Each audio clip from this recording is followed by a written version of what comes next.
Carl Jung explained. 11 clues. What you see in others mirrors what you need to heal.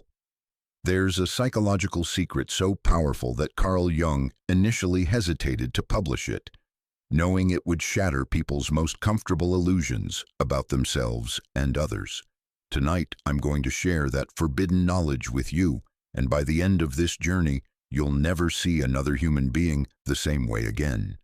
Jung discovered that every person you hate reveals your deepest wound.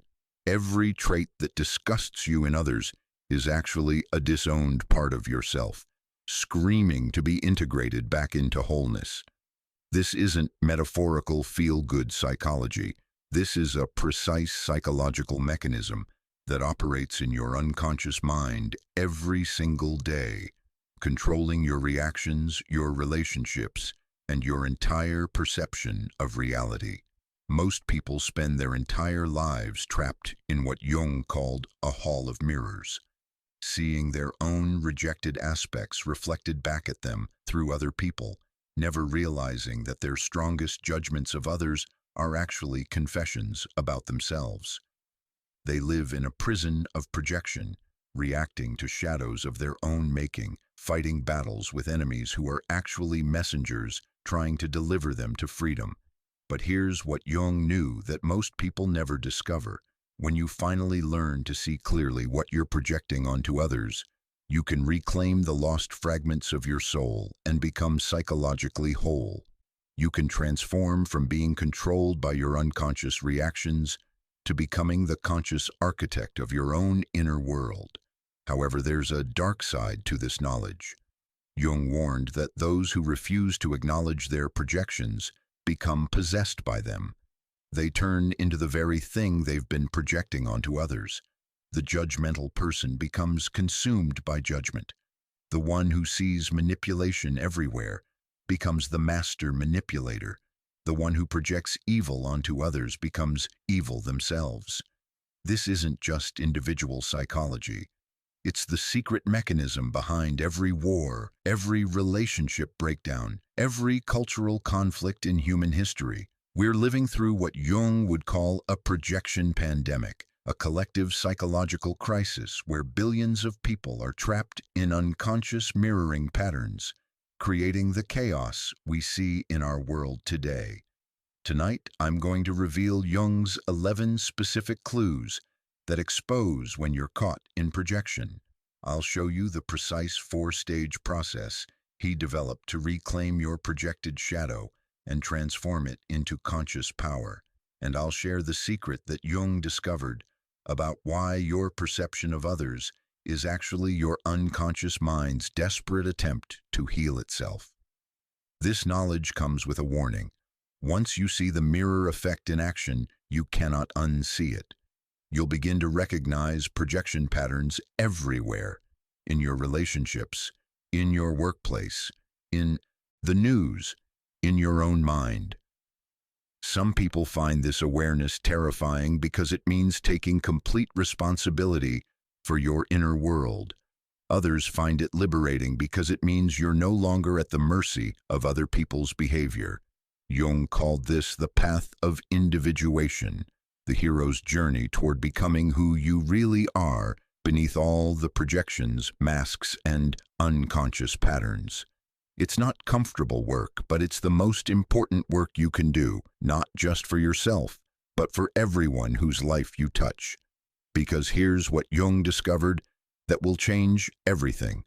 When you heal your projections, you don't just change your inner world, you literally change how others respond to you. You become a healing presence instead of a projecting presence. You interrupt collective projection patterns and become what Jung called a cultural healer. So if you're ready to take responsibility for your own psychological freedom, if you're willing to face what you've been running from your entire life, and if you want to discover the secret power hidden in your shadow, then stay with me.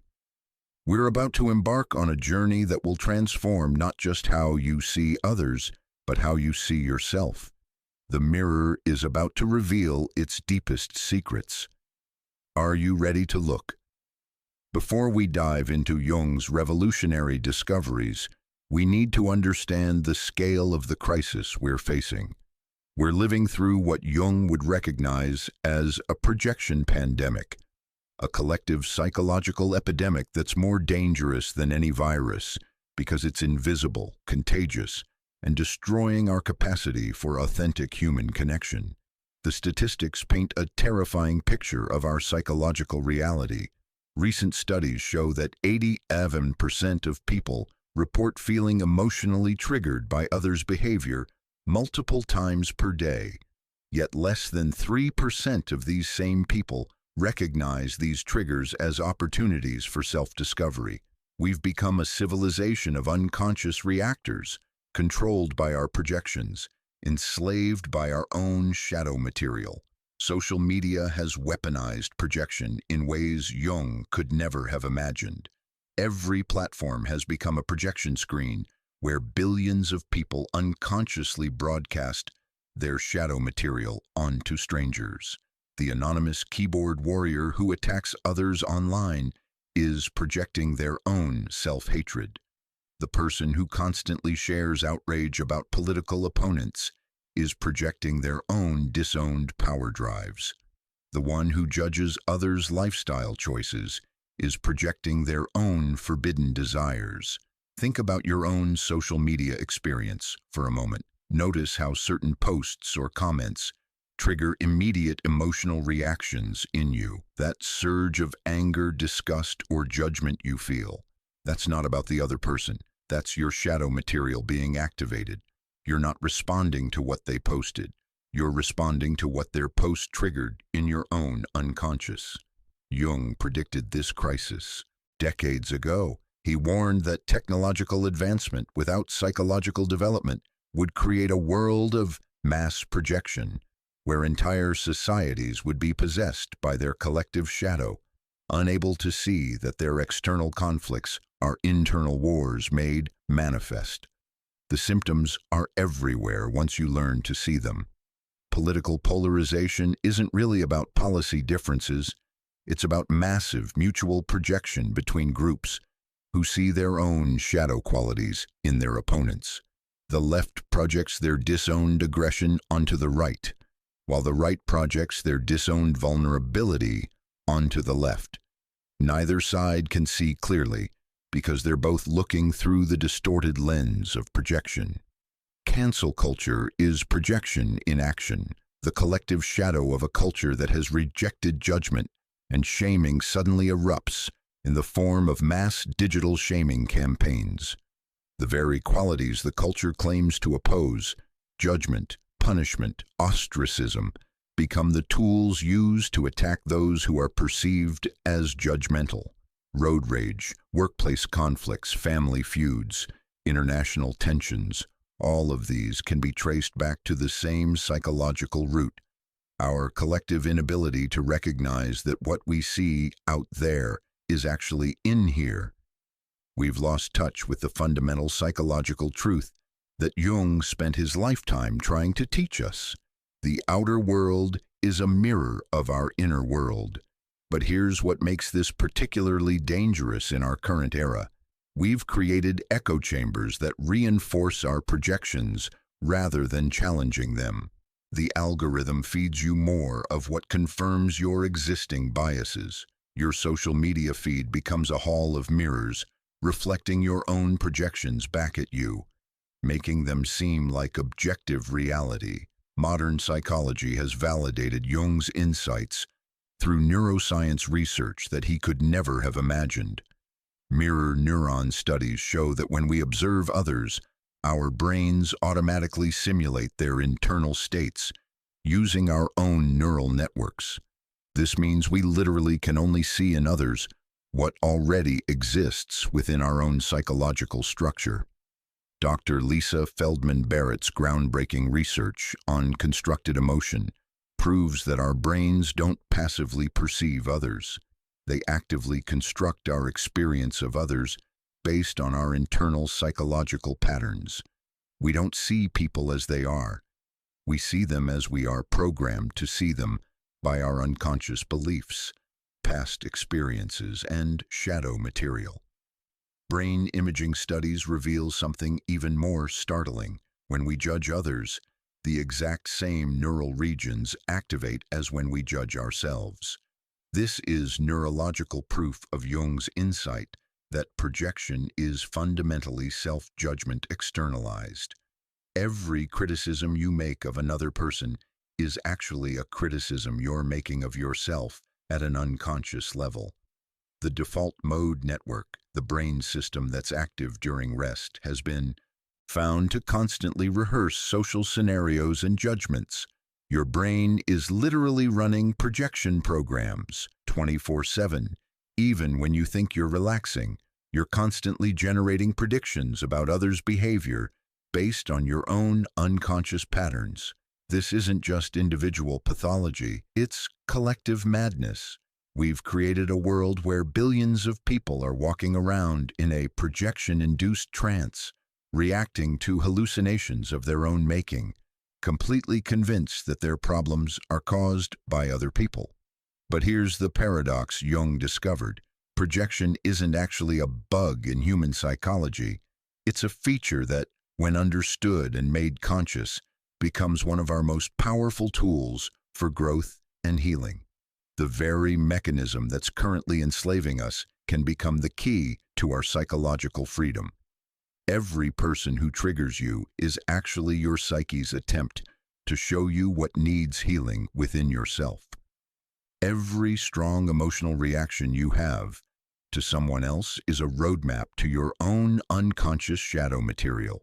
The people you can't stand are actually messengers carrying information about the parts of yourself you've rejected.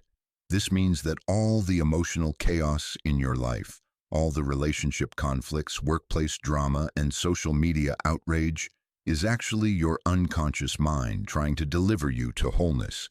But you have to learn Jung's secret language to decode the messages. The question is, are you ready to stop being a victim of your projections and start being a master of them? Are you willing to discover that your greatest triggers are actually your greatest teachers, and that the people you've been pushing away might be exactly the ones who can help you find the missing pieces of yourself? Because once you understand what I'm about to show you, you'll realize that you've never actually seen another person clearly in your entire life. You've only seen your own projections, your own assumptions, your own shadow material reflected back at you. But when you learn to withdraw those projections and see people as they actually are, something miraculous happens. Not only do you see them clearly, but they begin to respond to you in completely new ways. This is the beginning of what Jung called psychological consciousness, the awareness that you are the creator of your own experience of others. And that awareness is the first step toward true freedom. To understand how powerful and precise projection can be, let me tell you about Margaret, a real case from Jung's clinical files that illustrates the mirror effect with startling clarity. Her story will show you exactly how projection operates in your own life, and more importantly, how recognizing it can transform everything. Margaret was a brilliant corporate executive in 1935, one of the few women who had climbed to the top of the male-dominated business world. She was successful, respected, and absolutely miserable. She came to Jung's clinic consumed with rage about what she called her incompetent, lazy employees. Every therapy session, she would catalog their failures with the precision of a prosecutor building a case. They have no ambition, she would tell Jung, no drive, no discipline. They're emotionally weak, always making excuses, always needing breaks and support. They lack the strength to do what needs to be done. If I didn't push them constantly, nothing would get accomplished. Jung listened patiently to these litanies of complaint, watching Margaret's face contort with disgust as she described her subordinates. Her body language was rigid, controlled, powerful, the very opposite of everything she was criticizing in others. But Jung saw something she couldn't see. Margaret wasn't describing her employees. She was describing the parts of herself she had murdered in order to succeed. After several sessions of this pattern, Jung asked her a simple question that would change her life.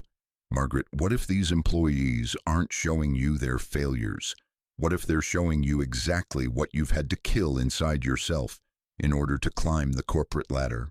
Margaret was horrified by the suggestion. How dare he imply that she was anything like these weak, undisciplined people?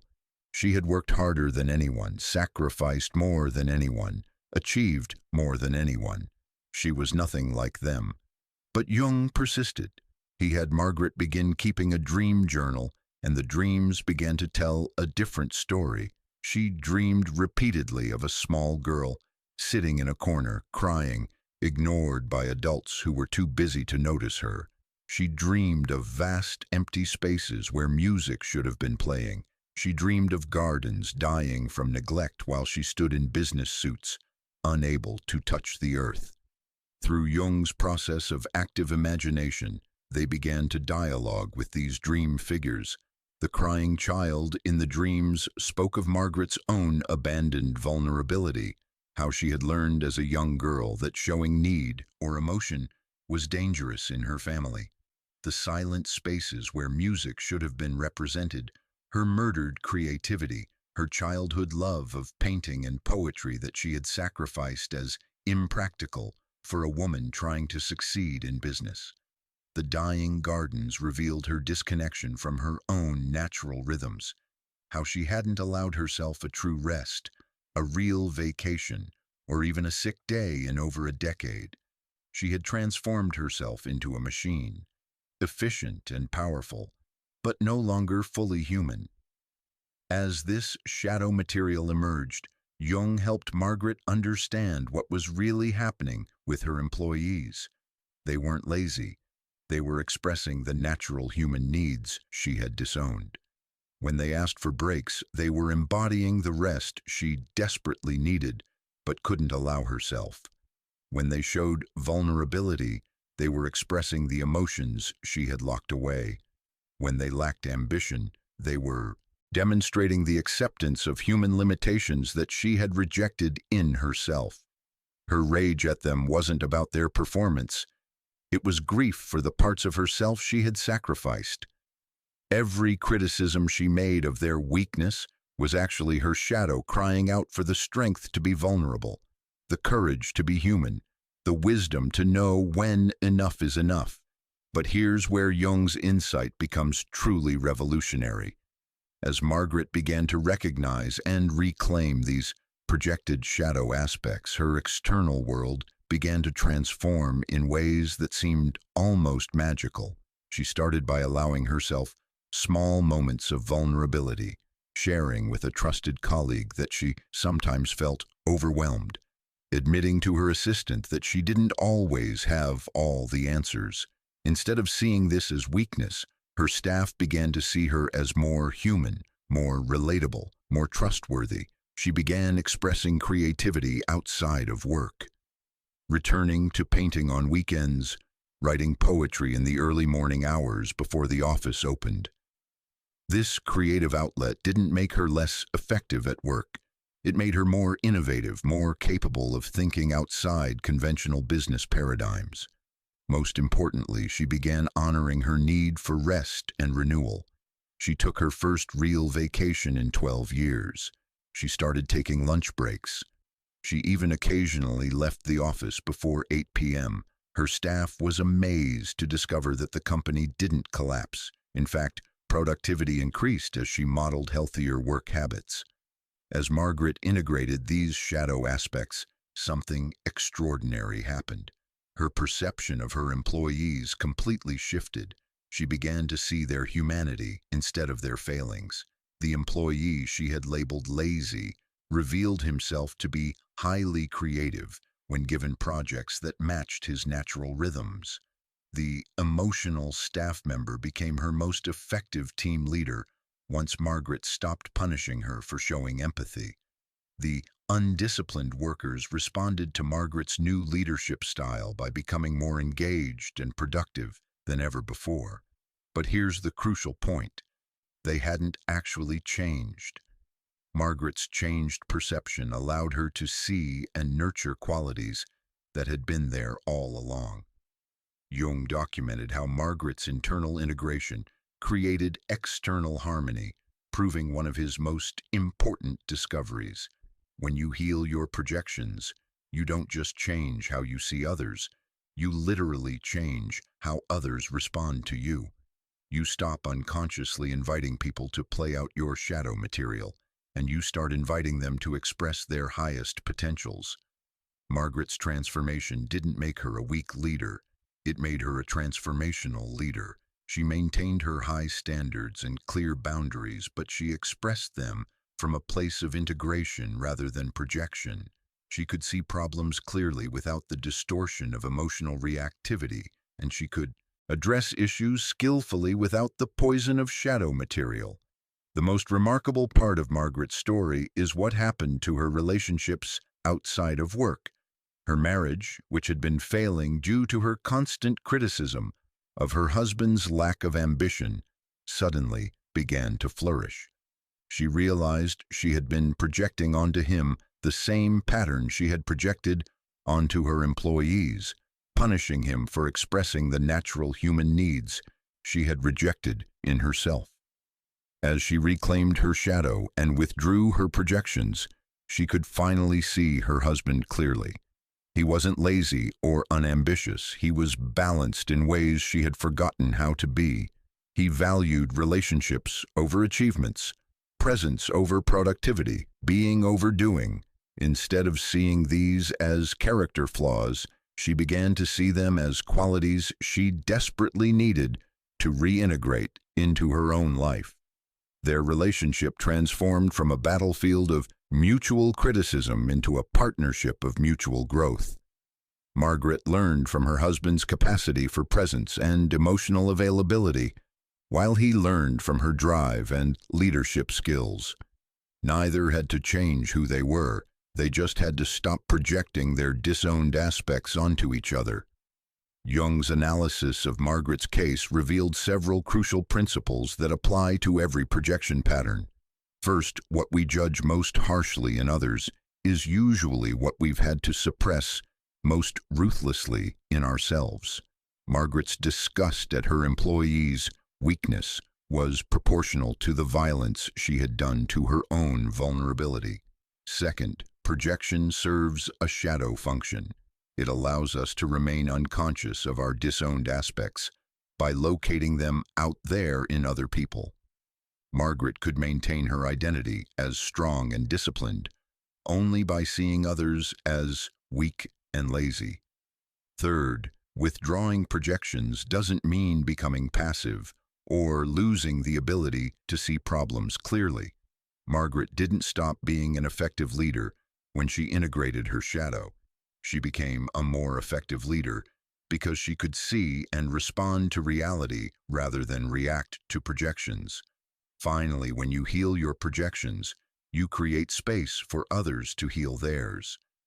Margaret's integration gave her employees permission to stop playing out her projected shadow material and start expressing their authentic strengths. This is why Jung called projection work the royal road to individuation. When you reclaim the parts of yourself you've rejected, you not only become whole, you help others become whole too. You stop being a mirror of unconscious patterns and become a mirror of conscious possibilities. Margaret's story shows us that the people who trigger you most intensely are actually your greatest teachers, because they're showing you exactly what you need to reclaim in order to become complete. The question is, are you ready to stop seeing them as problems to be solved and start seeing them as messengers to be received?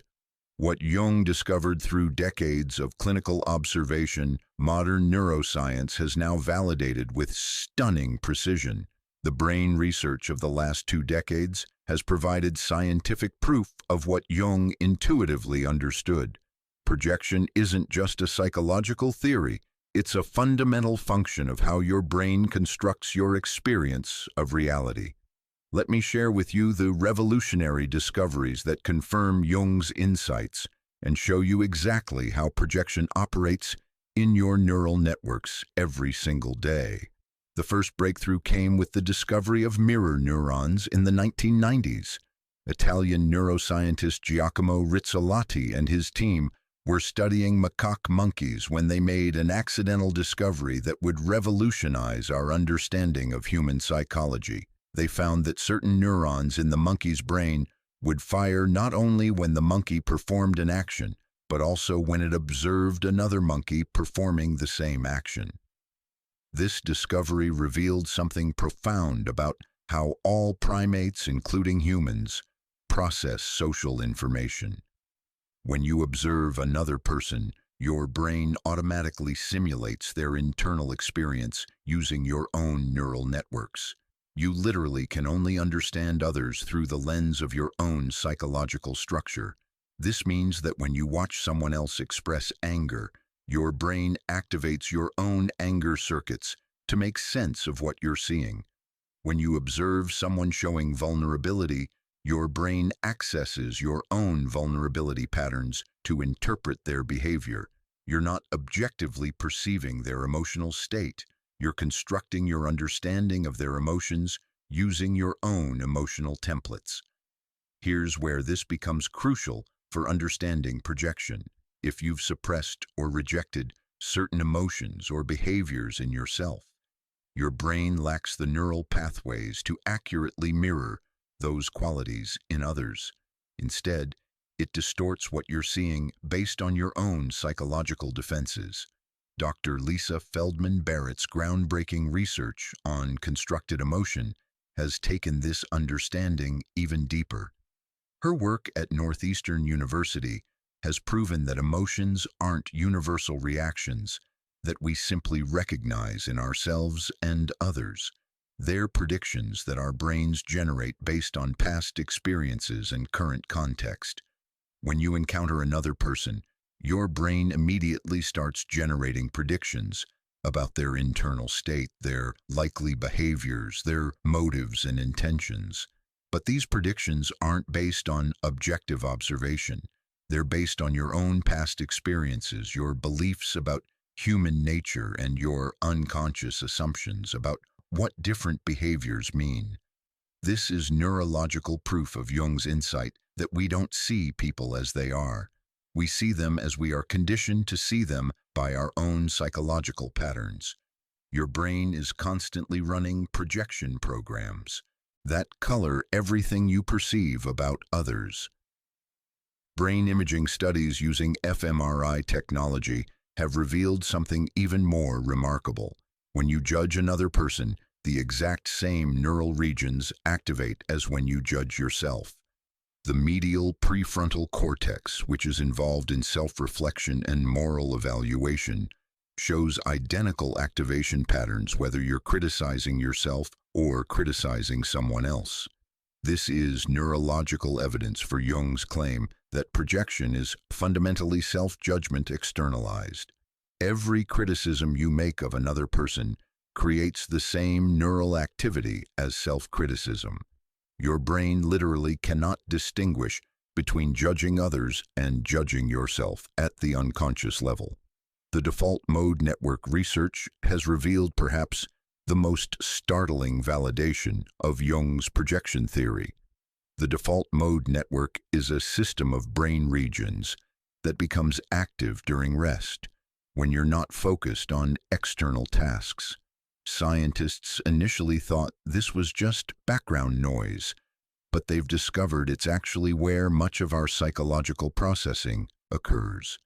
Studies show that the default mode network is constantly rehearsing social scenarios, generating judgments about others, and running simulations of interpersonal conflicts. Your brain is literally creating projection programs 24/7. Even when you think you're relaxing, you're constantly generating predictions about others' behavior based on your own unconscious patterns. Dr. Judson Brewer's research at Yale has shown that people with more active default mode networks tend to be more caught up in self-referential thinking, constantly comparing themselves to others. judging others' behaviors and getting trapped in cycles of rumination and projection. Meanwhile, people who have learned to quiet their default mode network through mindfulness practices show dramatically reduced projection patterns. They're more capable of seeing others clearly without the distortion of their own psychological material. Predictive processing research has revealed the mechanism behind what Jung called the autonomous complex, those unconscious patterns that seem to take over our perception and behavior. Your brain's predictive systems are constantly generating expectations about how others will behave based on your past experiences. If you were criticized harshly as a child, your brain develops predictive models that expect criticism from authority figures. When you encounter a boss or teacher, your brain automatically predicts critical behavior, causing you to perceive criticism even when none exists. You then respond defensively to your own projection, creating a self-fulfilling prophecy. Epigenetic research has provided evidence for Jung's concept of the collective unconscious and generational shadow transmission. Studies show that trauma experiences can actually modify gene expression in ways that get passed down to future generations. The psychological patterns of your parents and grandparents aren't just learned, they're encoded in your DNA and expressed through your neural development. This means you're not just projecting your own disowned material, you're also projecting the unhealed shadow material of your ancestral line. The triggers you experience with certain types of people may be activating trauma patterns that were encoded in your genes by experiences you never had, but your ancestors did. Dr. Carl Ratner's research in cultural psychology has shown how projection operates at the collective level. Entire societies can share projection patterns that get transmitted through cultural narratives, media representations, and social institutions. These cultural complexes, as Jung called them, create mass projection phenomena like racism, nationalism, and political polarization. Neuroplasticity research offers hope by showing that these projection patterns aren't fixed. Your brain retains the capacity to form new neural pathways throughout your life. When you consciously work with your projections, recognizing them, withdrawing them, and integrating the shadow material they contain, you literally rewire your brain. Studies of meditation practitioners show measurable changes in brain structure that correlate with reduced projection patterns. The insula, which is involved in interoception and self-awareness, becomes thicker. The amygdala, which drives fear-based reactions, becomes less reactive. The prefrontal cortex, which governs conscious choice, becomes more integrated. These neurological changes translate into psychological changes: greater empathy, reduced emotional reactivity, improved ability to see situations clearly, and enhanced capacity for authentic relationship.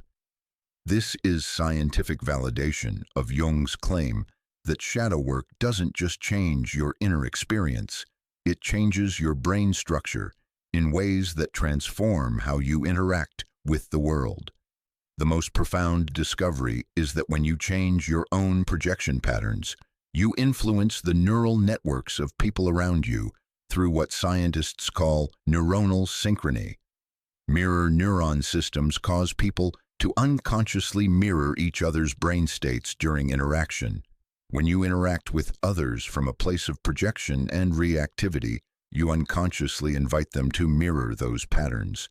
But when you interact from a place of integration and clarity, you invite them to access more integrated states in themselves.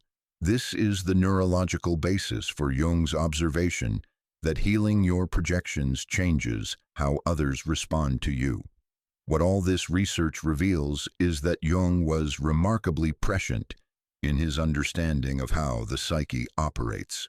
Projection isn't a mysterious psychological concept. It's a fundamental function of how your brain creates your experience of reality. Understanding this gives you tremendous power, because it means you can learn to work consciously with these neural processes instead of being unconsciously controlled by them. Your brain will always generate predictions about others based on your past experiences and unconscious patterns. But when you understand this process, you can learn to hold those predictions lightly, check them against reality, and remain open to seeing people as they actually are, rather than as your projections assume them to be. This is the beginning of what Jung called psychological consciousness, the awareness that you are actively constructing your experience of others, and that this construction process can be made conscious and skillful, rather than remaining unconscious and reactive. Now that you understand the science behind projection, let me reveal Jung's 11 specific clues that expose when you're caught in the mirror effect. These aren't just abstract psychological concepts. They're precise diagnostic tools that you can use immediately to identify when you're projecting your shadow material onto others. Mastering these 11 clues will transform you from being unconsciously controlled by your projections to being consciously aware of them. And that awareness is the first step toward reclaiming the power you've been giving away to other people's behavior. Clue number 1. Emotional intensity that doesn't match the situation. The first and most reliable indicator of projection is when your emotional reaction to someone is completely disproportionate to what actually happened. Jung observed that when we project, we don't just feel annoyed or moderately upset. We feel consumed by emotion that seems to come from nowhere. You know you're projecting when that person in line at the coffee shop who's taking too long to order makes you feel rage that lasts for hours. When your colleague's speaking style fills you with disgust that you can't shake. When a stranger's social media post triggers fury that ruins your entire day. The emotion doesn't match the trigger because the emotion isn't actually about the other person. It's about your own disowned material that they've unconsciously activated. The intensity of your reaction is proportional to how much shadow material you've projected onto them. I experienced this clue dramatically a few years ago when I found myself consumed with rage at a neighbor who played music too loudly. My reaction was so intense that I would lie awake at night, planning confrontations, writing angry letters I never sent, fantasizing about revenge. The intensity of my rage was completely disproportionate to the situation. When I finally examined what was happening, I realized I was projecting my own disowned spontaneity and freedom onto him. I had become so rigid and controlled in my life that his expression of spontaneous joy triggered everything I had suppressed in myself. I wasn't angry at his music. I was angry at my own self-imprisonment. Clue number 2. Repetitive complaints about the same type of person. Jung noticed that people caught in projection patterns don't just have problems with one individual. They consistently encounter the same type of person who bothers them wherever they go. If you keep meeting selfish people, controlling people, irresponsible people, or manipulative people, you're not unlucky. You're meeting your own disowned shadow. This happens because projection operates like a psychological magnet. You unconsciously seek out people who will carry your projected material, and you unconsciously invite others to play out the roles that match your projections. You literally co-create the very situations you complain about. Sarah, a client I worked with, kept attracting emotionally unavailable romantic partners. Every relationship followed the same pattern: intense initial connection followed by the man becoming distant, withholding, and ultimately leaving. She was convinced that all men are emotionally unavailable. But when we examined her pattern, we discovered she was projecting her own emotional unavailability onto men. She was terrified of intimacy and vulnerability, so she unconsciously chose partners who would mirror her own emotional distance. Once she recognized this projection and began doing her own emotional availability work, she started attracting completely different types of partners. Clue number 3. Immediate judgments and snap decisions. When you form instant opinions about someone's character based on minimal information, you're almost certainly projecting. Jung observed that genuine perception takes time. You need to observe someone's behavior patterns over time to really understand their character. Instant judgments are usually projections of your own unconscious material. You know you're projecting when you meet someone and immediately know they're arrogant, fake, or untrustworthy based on nothing more than their appearance, their voice, or the way they shake hands. These snap judgments reveal your internal biases and assumptions, not their actual character. The speed of the judgment is the telltale sign. Real perception is slow, careful, and open to revision. Projection is instant, certain, and resistant to contradictory evidence. Clue number 4. Idealization or demonization. Jung discovered that projection comes in 2 flavors: negative projection, seeing others as all bad, and positive projection, seeing others as all good. When you see someone as completely wonderful or completely terrible, you're projecting either your inner saint or your inner sinner onto them. Idealization projection happens when you put someone on a pedestal, believing they're perfect, enlightened, or superior to ordinary humans. This is often projection of your own disowned, divine qualities, seeing in them the wisdom, power, or beauty you don't believe you possess. Demonization projection happens when you see someone as entirely evil, stupid, or worthless. This is often projection of your own disowned shadow qualities, seeing in them the selfishness, aggression, or inadequacy you can't accept in yourself. Both forms of projection are toxic because they prevent you from seeing people as the complex, multifaceted humans they actually are. And both forms ultimately collapse, causing disillusionment when your projection proves inadequate to contain the reality of another person. Clue number 5. Mind reading and motive attribution. When you assume you know someone's internal motivations, hidden agendas, or secret thoughts, you're projecting your own unconscious material onto them. Jung called this psychological contamination, contaminating your perception of others with your own unconscious contents. You know you're doing this when you say things like, "She's trying to make me look bad," "He's deliberately pushing my buttons," or "They're jealous of my success." Unless someone explicitly tells you their motivations, any certainty you have about their internal world is projection. This is particularly dangerous because once you've projected motivations onto someone, you start responding to your projections rather than their actual behavior. You create drama and conflict based on stories you've made up about what they're thinking or intending. Clue number 6. Getting stuck in victim-persecutor-rescuer dynamics. Jung identified what we now call the drama triangle, repetitive patterns where you find yourself playing the role of victim, persecutor, or rescuer in relationship conflicts. When you're caught in these dynamics, you're externalizing internal conflicts and trying to resolve them through other people. The victim projection involves seeing yourself as powerless and others as oppressive. The persecutor projection involves seeing yourself as righteous and others as wrong or bad. The rescuer projection involves seeing yourself as helpful and others as needy or incompetent. All 3 roles involve projection because they're based on unconscious assumptions about self and others rather than clear perception of current reality. When you're stuck in the drama triangle, you're not relating to actual people. You're relating to psychological roles that exist primarily in your own mind. Clue number 7.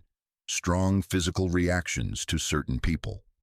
Jung understood that projection isn't just mental, it's also somatic. Your body responds to your projections with physical symptoms like tension, nausea, headaches, or agitation when around certain people. These bodily responses often occur before your mind has consciously registered what's bothering you. You know you're projecting when being around someone makes your stomach clench, your shoulders tighten, your jaw lock, or your chest constrict, even when nothing obviously problematic is happening. Your body is responding to the shadow material they're carrying for you. Conversely, when you feel inexplicably energized, peaceful, or euphoric around someone you barely know, you might be projecting positive shadow material, seeing in them qualities you don't believe you possess. Clue number 8. People from your triggers appearing in dreams. Jung discovered that projection material often appears in dreams through figures who represent disowned aspects of yourself. When someone who triggers you in waking life shows up repeatedly in your dreams, your unconscious is usually trying to help you recognize and integrate the projected material. Pay attention to how these people behave in your dreams, what they say, and how you relate to them. Often, the dream will show you the shadow qualities they represent more clearly than your waking consciousness can perceive. Sometimes the person will appear in the dream, expressing the very qualities you judge in them, but in a way that's obviously valuable or necessary. This is your unconscious showing you that these projected qualities aren't inherently bad. They're just disowned parts of yourself. Clue number 9.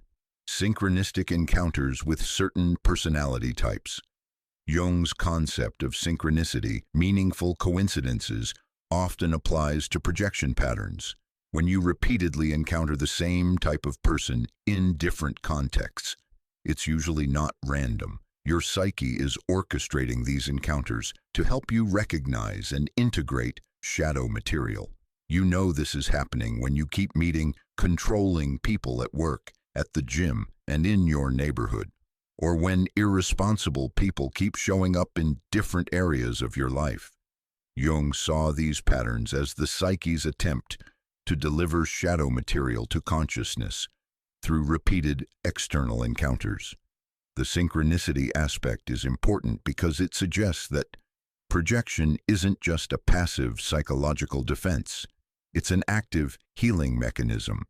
Your unconscious is conspiring to bring you face to face with your disowned aspects through other people until you finally recognize and reclaim them. Clue number 10. Generational pattern repetition. Jung discovered that we often project onto others the same qualities our parents projected onto us. If your father constantly criticized your laziness, you might find yourself obsessively focused on other people's work ethic. If your mother projected selfishness onto you, you might be hypervigilant about selfish behavior in others. This happens because we internalize our parents' projections and then externalize them onto others as a way of avoiding the original wound. Instead of feeling the pain of being misperceived by our parents, we project that misperception onto others and become the critical parent ourselves. These generational patterns are particularly stubborn because they feel like moral principles rather than psychological patterns. You're not just judging someone's laziness or selfishness.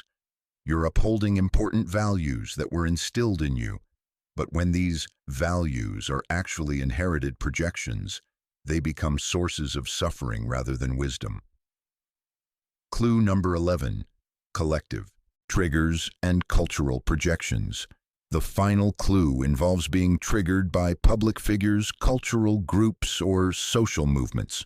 When politicians, celebrities, or entire demographics fill you with disgust or rage, you're often participating in collective shadow projections. Jung warned that individuals can become possessed by cultural complexes, collective shadow material that gets projected onto other groups. This is how ordinary people become capable of racism, nationalism, and other forms of collective hatred. You know you're caught in collective projection when your emotional reactions to cultural figures are intense and absolute. When you see a political opponent as pure evil, a celebrity as completely stupid, or an entire group as inherently problematic, you're projecting collective shadow material. The danger of collective projection is that it makes you feel righteous about your hatred. You're not being prejudiced. You're fighting against injustice. You're not projecting. You're seeing clearly. But collective projection is just individual projection magnified through cultural amplification systems. The meta pattern, resistance to considering projection. Here's the most important clue of all. If your immediate reaction to these 11 clues is defensiveness, rationalization, or insistence that your perceptions are accurate and not projections, you're almost certainly caught in projection patterns. Jung observed that the ego will do anything to avoid recognizing projection because projection serves the ego's need to maintain its self-image. Admitting that you're projecting means admitting that your perceptions might be inaccurate, that your judgments might be self-judgments, and that your problems might be internal, rather than external. The resistance itself is diagnostic. When someone suggests you might be projecting, notice your internal reaction. If you feel defensive, angry, or dismissive, that emotional charge usually indicates that you've hit projection material. This doesn't mean that all your perceptions are projections or that other people never actually behave problematically. It means that your emotional charge around others' behavior is usually your own shadow material seeking integration. The liberation hidden in recognition. Learning to recognize these 11 clues isn't about becoming paranoid about projection. It's about becoming free from unconscious reactivity. When you can catch yourself in projection patterns, you regain the power to choose your response rather than being controlled by your triggers. Each time you recognize a projection, you have an opportunity to ask the most transformative question in psychology. What is this person showing me about myself that I need to integrate or heal? This question transforms every trigger from a source of suffering into a doorway to self-discovery. The people who trigger you aren't your problems. They're your teachers. The qualities you judge in them aren't evidence of their character flaws. They're maps to your own disowned potentials. The emotions they activate in you aren't caused by their behavior. They're invitations from your own shadow to become whole. This is why Jung called projection work the royal road to individuation. When you learn to recognize and withdraw your projections, you stop being a victim of other people's behavior and become the conscious creator of your own psychological reality. But recognition is only the first step. Next, I'm going to show you what happens when people refuse to recognize their projections, and why Jung warned that this leads to what he called shadow possession, becoming the very thing you've been projecting onto others. Are you ready to discover the dark side of unconscious projection, and why Jung considered it one of the most dangerous psychological phenomena in human experience? What I'm about to reveal may disturb you, but Jung insisted that people needed to understand the catastrophic consequences of remaining trapped in unconscious projection patterns. He identified 5 escalating dangers that progressively destroy psychological freedom, authentic relationships, and ultimately, the capacity for conscious living itself. These aren't just theoretical possibilities. They're predictable stages of deterioration that Jung observed in patients who refused to recognize their projections. Understanding these dangers isn't meant to frighten you. It's meant to motivate you to take projection work seriously before it's too late. Danger number 1, psychological imprisonment. The first danger is that you become a slave to your own reactions. When you're caught in unconscious projection, you lose the fundamental human capacity for choice. You become a stimulus response machine, controlled by external triggers that are actually internal wounds. Jung observed patients who had given up all psychological freedom to their projections. They couldn't be in the same room as certain types of people without becoming emotionally dysregulated.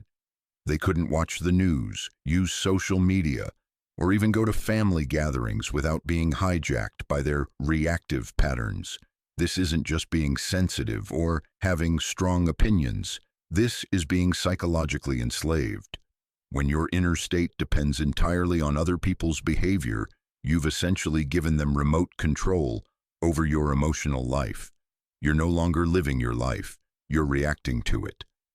I've worked with executives who couldn't function effectively because they were so triggered by employees who reminded them of their parents, artists who couldn't create because they were obsessed with critics who embodied their own self-doubt, parents who couldn't enjoy their children because they were constantly projecting their own childhood wounds onto them. The tragedy is that these people often believe they're standing up for their values or protecting themselves from harmful people. They don't realize that their strong boundaries have become prison walls, and their moral standards have become chains that bind them to unconscious reactivity. Danger number 2. Relationship destruction. Jung called projection the poison that kills love because it makes authentic intimacy impossible. When you're projecting onto someone, you're not relating to them. You're relating to your own psychological material that you've placed on them. This is particularly devastating in romantic relationships. Jung studied couples who had been married for decades but had never actually seen each other clearly because they were both trapped in mutual projection patterns. They were relating to psychological constructs rather than real people. The husband who constantly criticized his wife's neediness was projecting his own disowned vulnerability. The wife who accused her husband of being controlling was projecting her own disowned power. Neither could see the actual person they had married because they were both looking through the distorting lens of projection. As these projection patterns intensify, they create what Jung called projection spirals, cycles where each partner's projections trigger the other's projections in escalating patterns of mutual misperception and reactivity. The relationship becomes a battlefield of shadows fighting shadows, while the actual people involved remain invisible to each other. Jung documented how these projection spirals destroy not just romantic relationships, but friendships, family bonds, and professional partnerships. You cannot love what you cannot see, and projection blinds you to the reality of others. Danger number 3, reality distortion. The third danger is perhaps the most insidious. Projection creates a false reality where you never see people as they actually are. You begin living in a hall of mirrors, responding to distorted reflections of your own psychology rather than engaging with actual human beings. Jung observed that chronic projectors develop what he called projection paranoia, a persistent belief that their distorted perceptions are accurate assessments of reality. They become convinced that they have special insight into others' hidden motivations, secret agendas, and character flaws. This reality distortion makes effective decision-making impossible. How can you choose appropriate friends if you can't see people clearly? How can you hire the right employees if you're projecting your own issues onto candidates? How can you raise healthy children if you're seeing them through the lens of your own unhealed wounds? I've witnessed brilliant people make catastrophically poor life choices because their projections blinded them to obvious red flags in some people and obvious green flags in others. They married partners who matched their projection patterns rather than partners who would actually make them happy. They avoided opportunities because the people offering them triggered projection material. The reality distortion becomes self-reinforcing because projection tends to evoke the very behaviors it expects. When you project rejection onto someone, you unconsciously behave in ways that invite rejection. When you project untrustworthiness onto someone, you unconsciously invite untrustworthy behavior. Your projections literally help create the reality they assume exists. Danger number 4, shadow possession. This is where Jung's warnings become truly ominous. When people refuse to recognize and withdraw their projections, the projected shadow material doesn't disappear. It grows stronger and eventually possesses the projector. You literally become the very thing you've been projecting onto others. Jung documented this pattern repeatedly. The person who constantly projects manipulation onto others eventually becomes manipulative themselves. The one who sees selfishness everywhere becomes ruthlessly selfish. The one who projects judgment onto others becomes consumed by judgmental behavior. This happens because projection is actually an unconscious attempt to disown aspects of yourself. But you cannot successfully disown parts of your psyche. They just go underground and operate outside of conscious awareness. When these disowned aspects accumulate enough energy through constant projection, they eventually break through conscious defenses and possess the personality. Jung called this enantiodromia, the tendency of things to turn into their opposite when taken to extremes. The person who projects evil onto others to maintain their self-image as good eventually becomes possessed by the very evil they've been denying in themselves. This is how ordinary people become capable of extraordinary cruelty. They don't start out evil, they start out unconscious, projecting their shadow material onto others until the shadow grows so powerful that it takes over their personality. They become living examples of what they once claimed to oppose. Danger number 5, collective contagion. The final danger extends beyond individual pathology to collective madness. Jung warned that unconscious projectors become vectors for mass psychological epidemics, spreading shadow material through families, organizations, and entire cultures. When parents are trapped in projection patterns, they unconsciously train their children to carry the same projections. When leaders project their shadow material onto enemies, they convince entire populations to participate in collective hatred. When cultures develop projection patterns around race, gender, religion, or nationality, they create systemic oppression that can persist for centuries. Jung predicted that technological advancement without psychological development would amplify these collective projection patterns to dangerous levels. He warned of mass psychosis events, where entire societies would become possessed by projected shadow material, losing the capacity for rational discourse and democratic cooperation. We're seeing this prediction fulfilled in our current era. Social media algorithms amplify projection patterns by feeding people content that confirms their existing biases. Political polarization is largely driven by mutual projection between groups who see their own shadow qualities in their opponents. Cancel culture involves collective projection of judgment and punishment onto individuals who represent disowned cultural shadow material. The danger of collective projection is that it makes individuals feel righteous about their unconsciousness. You're not being prejudiced, you're fighting injustice. You're not projecting, you're seeing clearly. The collective reinforcement makes it almost impossible to recognize that you're participating in mass shadow possession.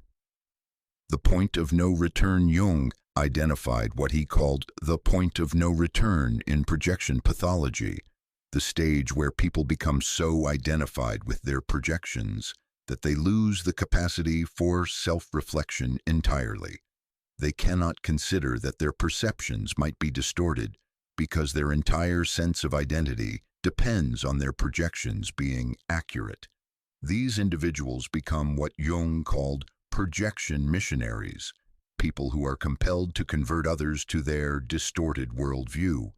They cannot tolerate anyone who doesn't share their projections because different perceptions threaten their psychological stability. This is how projection becomes totalitarian. The person trapped in projection patterns cannot allow others to see differently because different seeing threatens the projection structure that holds their identity together. They must convince everyone that their projections are reality, or face the collapse of their entire worldview. the hidden purpose of the dangers. But here's what Jung understood that many people miss. These dangers aren't punishments for psychological failure. They're escalating invitations from the psyche to wake up. Each level of danger increases the pressure to recognize and withdraw projections until the pain of remaining unconscious becomes greater than the fear of becoming conscious. The person who has lost their psychological freedom through projection will eventually be forced to choose: continue being enslaved by their reactions, or learn to recognize what they're projecting. The person whose relationships are destroyed by projection will eventually face the choice: continue relating to fantasies or learn to see people clearly. Even shadow possession can serve a wake-up function. Sometimes people must become what they judge in others before they can recognize and integrate their shadow material. The recovered addict often makes the best addiction counselor precisely because they've lived through their own shadow possession. Jung saw these dangers as part of the individuation process, the hero's journey toward becoming conscious. The dangers aren't obstacles to avoid. They're stages to move through with awareness and courage. But this requires recognizing the dangers while you still have the capacity to choose a different path. Once projection patterns become entrenched, they become increasingly difficult to change because they shape not just your perceptions, but your entire reality.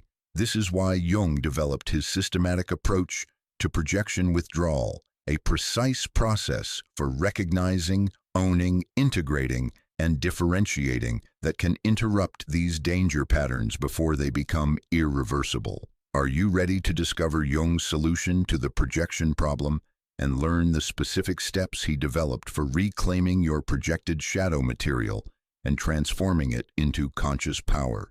Now I'm going to reveal Jung's revolutionary solution to the projection problem, a precise 4-stage process that he called the Royal Road to Individuation. This isn't theoretical psychology. It's a practical method that Jung developed through decades of clinical work, tested on thousands of patients, and refined through his own personal shadow work. What makes this process so powerful is that it doesn't just help you recognize your projections. It transforms them into conscious resources that enhance your psychological freedom and improve your relationships. Jung discovered that when you properly withdraw projections, you don't lose your ability to see clearly. You gain the ability to see more clearly than ever before. Stage 1. Recognition. Developing projection radar. The first stage involves learning to identify when you're projecting through the 11 clues I shared earlier. But Jung understood that intellectual recognition isn't enough. You need to develop what he called psychological consciousness, a visceral awareness of your own reactivity patterns as they occur in real time. This requires training yourself to notice the gap between stimulus and response, that crucial moment when someone triggers you, but before you react. Most people are unconscious during this gap, immediately jumping from trigger to reaction without any awareness of what's happening in between. Jung taught his patients to develop witness consciousness, the ability to observe your own psychological processes as they unfold. When someone triggers you, instead of immediately judging them or defending yourself, you pause and ask, what's happening in me right now? What am I making this person represent? What story am I telling myself about their motivations? He developed specific exercises to build this capacity. The projection pause involves taking 3 conscious breaths whenever you feel emotionally activated by someone, using that time to check whether you're responding to their actual behavior or your own projections. The emotional archaeology technique involves tracing your reaction back to its source. When someone triggers anger, don't just focus on what they did. Explore what the anger reminds you of, what it connects to in your past, what it reveals about your own disowned material. Jung also taught people to pay attention to their physical responses. Your body often recognizes projections before your mind does. That sudden tension in your shoulders, that knot in your stomach, that tightness in your chest. These are projection alarm signals that can alert you to shadow material being activated. The key insight of stage 1 is that you cannot withdraw projections until you recognize them as projections rather than accurate perceptions. This recognition requires developing what Jung called psychological objectivity, the ability to observe your own mental processes without being completely identified with them. Stage 2. Ownership, taking responsibility without self-attack. The second stage is often the most challenging because it requires taking full responsibility for your projections without falling into self-judgment or shame. Jung observed that many people get stuck in this stage because they either refuse to take ownership, blaming others for their reactions, or they take ownership destructively, attacking themselves for having projections. The key insight of stage 2 is that projection is a natural psychological mechanism that only becomes pathological when it remains unconscious.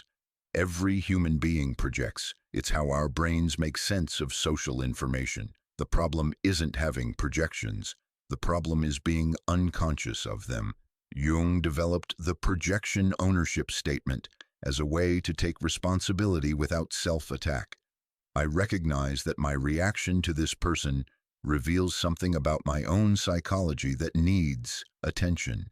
This reaction is information about my inner world, not evidence about their character.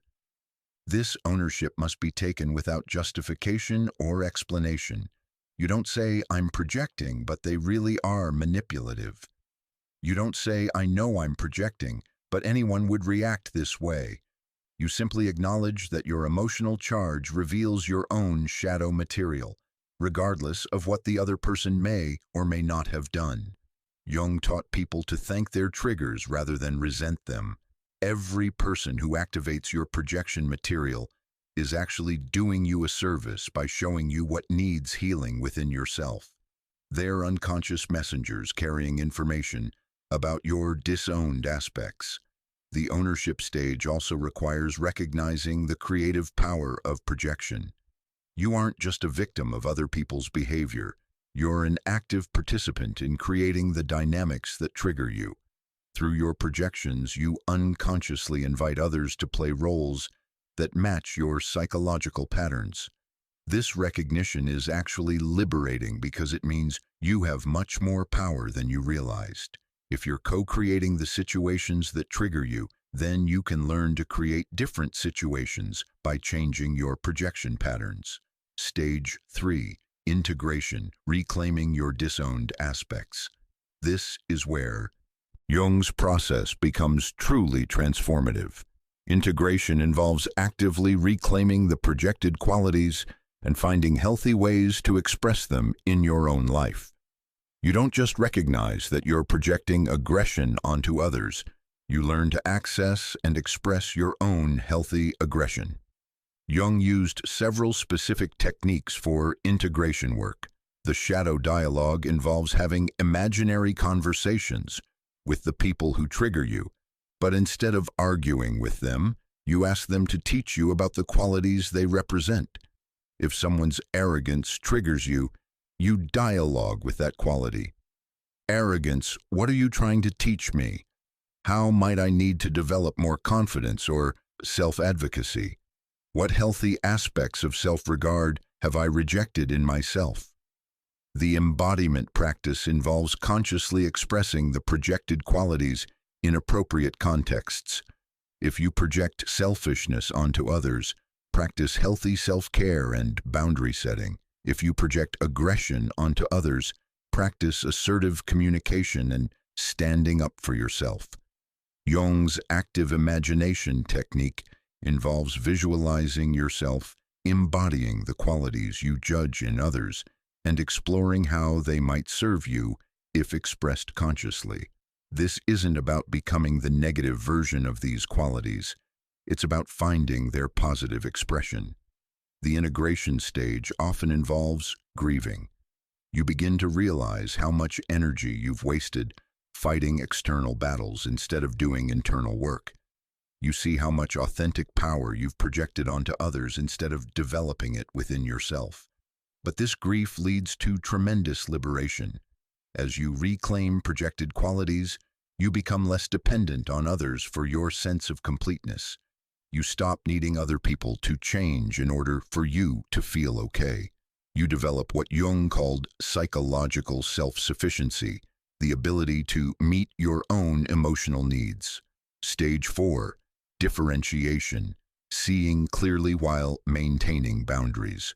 The final stage is the most sophisticated and often the most misunderstood. Differentiation doesn't mean becoming passive or losing your ability to make distinctions about people. It means learning to see others clearly without the distortion of projection while maintaining healthy boundaries and authentic self-expression. Jung called this conscious relationship, the capacity to relate to people as they actually are rather than as your projections assume them to be. This doesn't mean accepting all behavior or having no preferences. It means making choices based on clear perception rather than unconscious reactivity.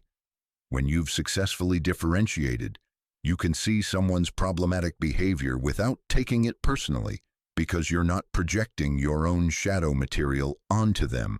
You can set boundaries without emotional charge because you're responding to their actual behavior rather than your assumptions about their motivations. The differentiation stage also involves developing what Jung called projection immunity, the ability to remain psychologically uncontaminated by others' projections onto you. When someone projects their shadow material onto you, you don't automatically internalize it or react defensively. You can recognize it as their psychological process rather than accurate information about you. This creates what Jung described as mutual individuation in relationships. Instead of relating through projection patterns, you can see and appreciate each other's authentic qualities. Conflicts become opportunities for deeper understanding rather than shadow battles. Differentiation also allows you to use projection consciously and skillfully. All empathy involves some degree of projection, using your own emotional experience to understand others. But when projection is conscious, it becomes a tool for connection rather than a source of distortion. The integration challenge. Jung warned about several pitfalls that can trap people in the projection withdrawal process. Spiritual bypassing involves using projection concepts to avoid taking practical action. You become so focused on withdrawing projections that you enable harmful behavior in others or lose your capacity for appropriate judgment. Projection inflation involves becoming obsessed with analyzing everyone else's projections while remaining blind to your own continued projection patterns. You turn into a psychological know-it-all who projects the role of enlightened teacher onto yourself. Shadow identification involves swinging from rejecting shadow qualities to completely identifying with them. The former people-pleaser becomes aggressive. The ex-perfectionist becomes careless. You trade one form of unconsciousness for another. Jung emphasized that the goal isn't to eliminate all projections. Some level of projection is necessary for empathy and social connection. The goal is to make projection conscious and skillful rather than unconscious and compulsive. The transformation timeline. Jung found that mastering projection withdrawal typically requires 7 to 15 years of conscious practice, but the benefits begin immediately. As you start recognizing your projections, you begin experiencing greater emotional freedom and more authentic relationships. The process isn't linear. You'll cycle through the 4 stages repeatedly as different layers of shadow material emerge. Each cycle takes you deeper into psychological consciousness and greater capacity for genuine relationship. Jung also discovered that projection withdrawal work accelerates through community support and skilled guidance. While the work is ultimately internal, having others who can mirror your blind spots and support your integration process dramatically speeds up the transformation. The ripple effect. Perhaps most remarkably, Jung documented how individual projection withdrawal creates collective healing. When you stop projecting your shadow material onto others, you free them to express their authentic qualities rather than playing roles in your psychological drama. This creates what Jung called healing presence. Instead of unconsciously inviting others to carry your projections, you invite them to express their highest potentials. Your own integration gives others permission to integrate their own shadow material. This is how individual healing becomes collective transformation. Every person who masters projection withdrawal contributes to reducing the amount of unconscious shadow material circulating in human relationships. But Jung's process requires more than intellectual understanding. It requires the courage to face what you've been running from your entire life, and the wisdom to transform your greatest weaknesses into your greatest strengths. Are you ready to see how this transformation looks in practice? Let me show you the profound contrast between individuals who mastered projection withdrawal and those who were destroyed by remaining unconscious of their projections. To truly understand the power of Jung's projection withdrawal process, we need to examine the stark contrasts throughout history between individuals who mastered projection and those who were destroyed by it. These aren't just academic case studies, they're profound examples of how conscious relationship to shadow material can elevate human potential, while unconscious projection can lead to catastrophic destruction. The Gandhi transformation, from projection to integration. Jung extensively studied Mahatma Gandhi as an example of successful projection withdrawal and shadow integration. But what most people don't know is that Gandhi started out as a reactive young lawyer who was completely possessed by projection patterns around British colonialism. In his early years in South Africa, Gandhi was consumed with rage about British oppression. He saw the British as inherently evil, racist, and violent, a classic case of demonization projection. His early activism was driven by unconscious shadow material, his own disowned aggression and power drives projected onto the colonial system. But Gandhi's transformation began when he started recognizing his own capacity for the very qualities he condemned in others. Through spiritual practice and honest self-reflection, he discovered his own potential for violence, prejudice, and dominance. Instead of denying these qualities, he chose to integrate them consciously.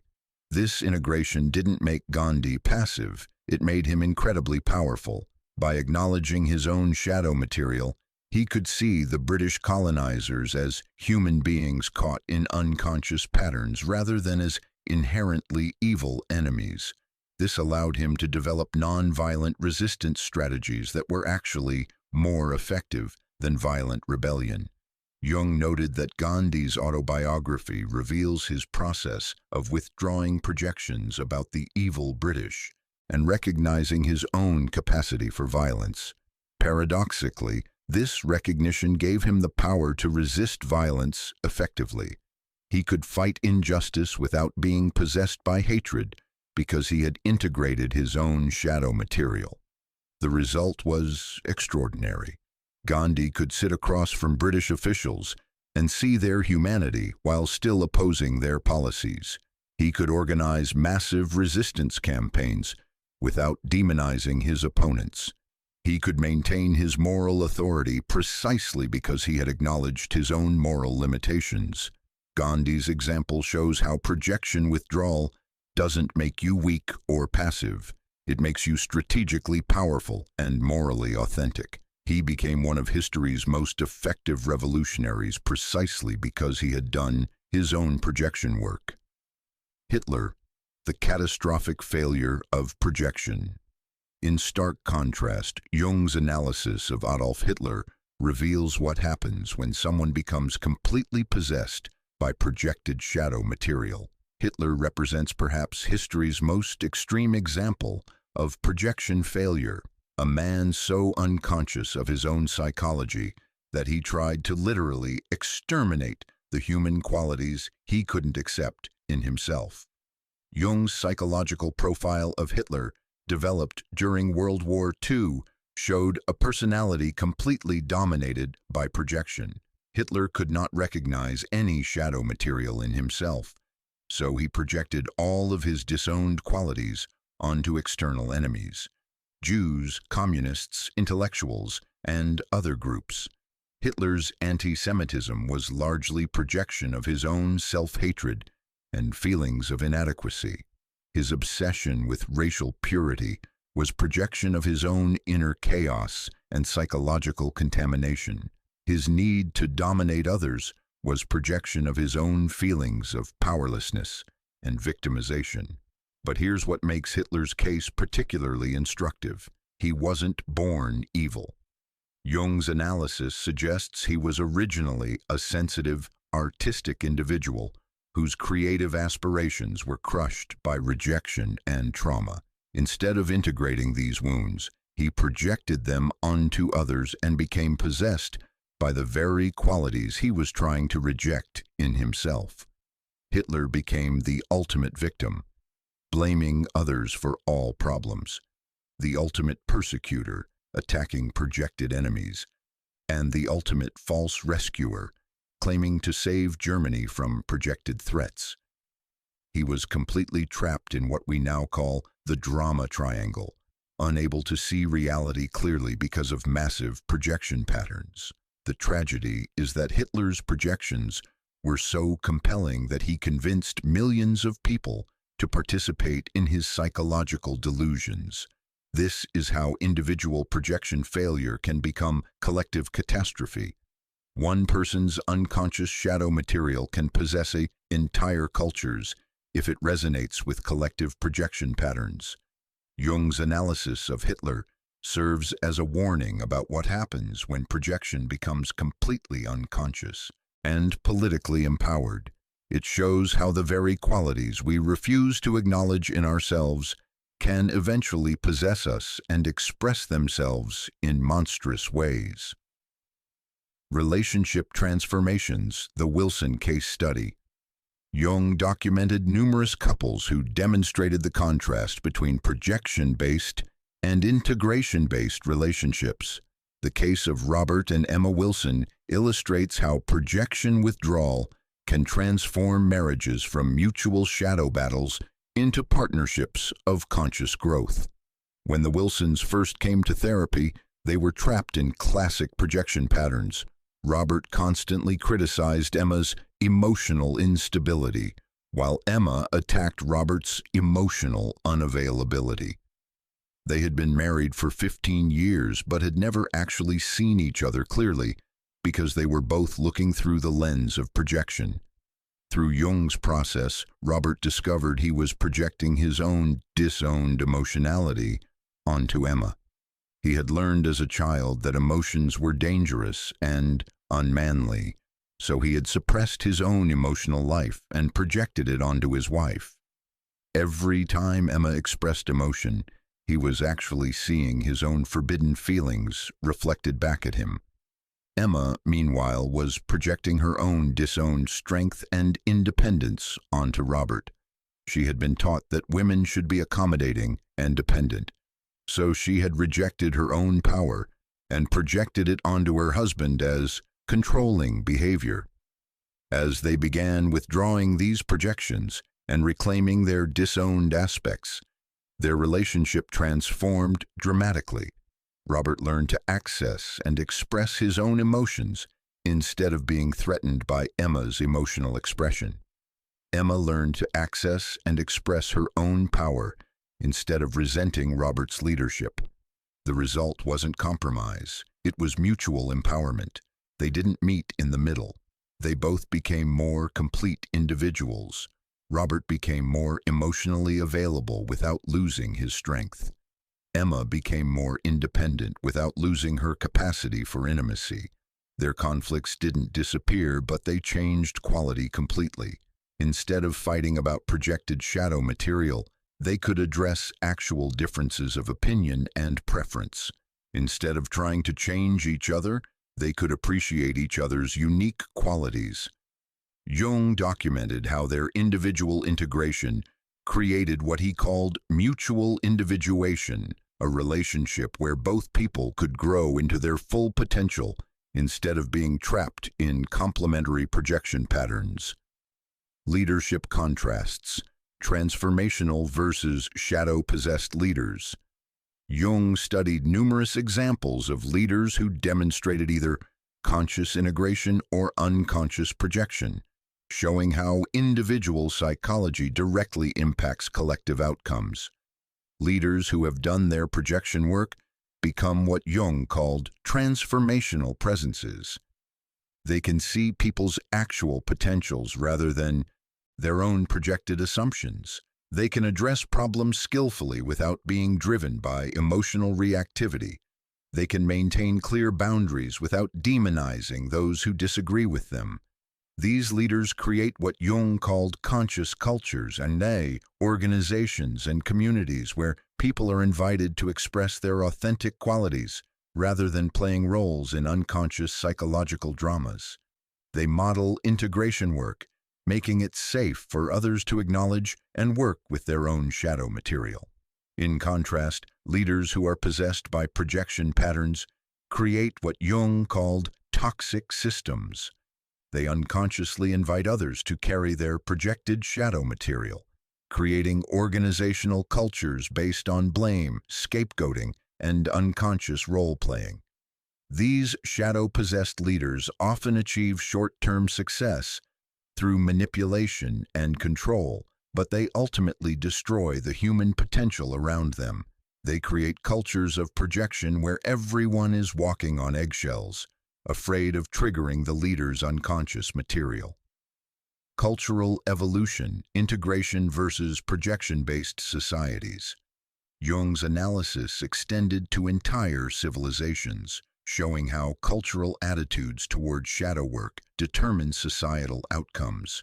He studied indigenous cultures that had developed sophisticated shadow integration practices and compared them to cultures that promoted projection and scapegoating.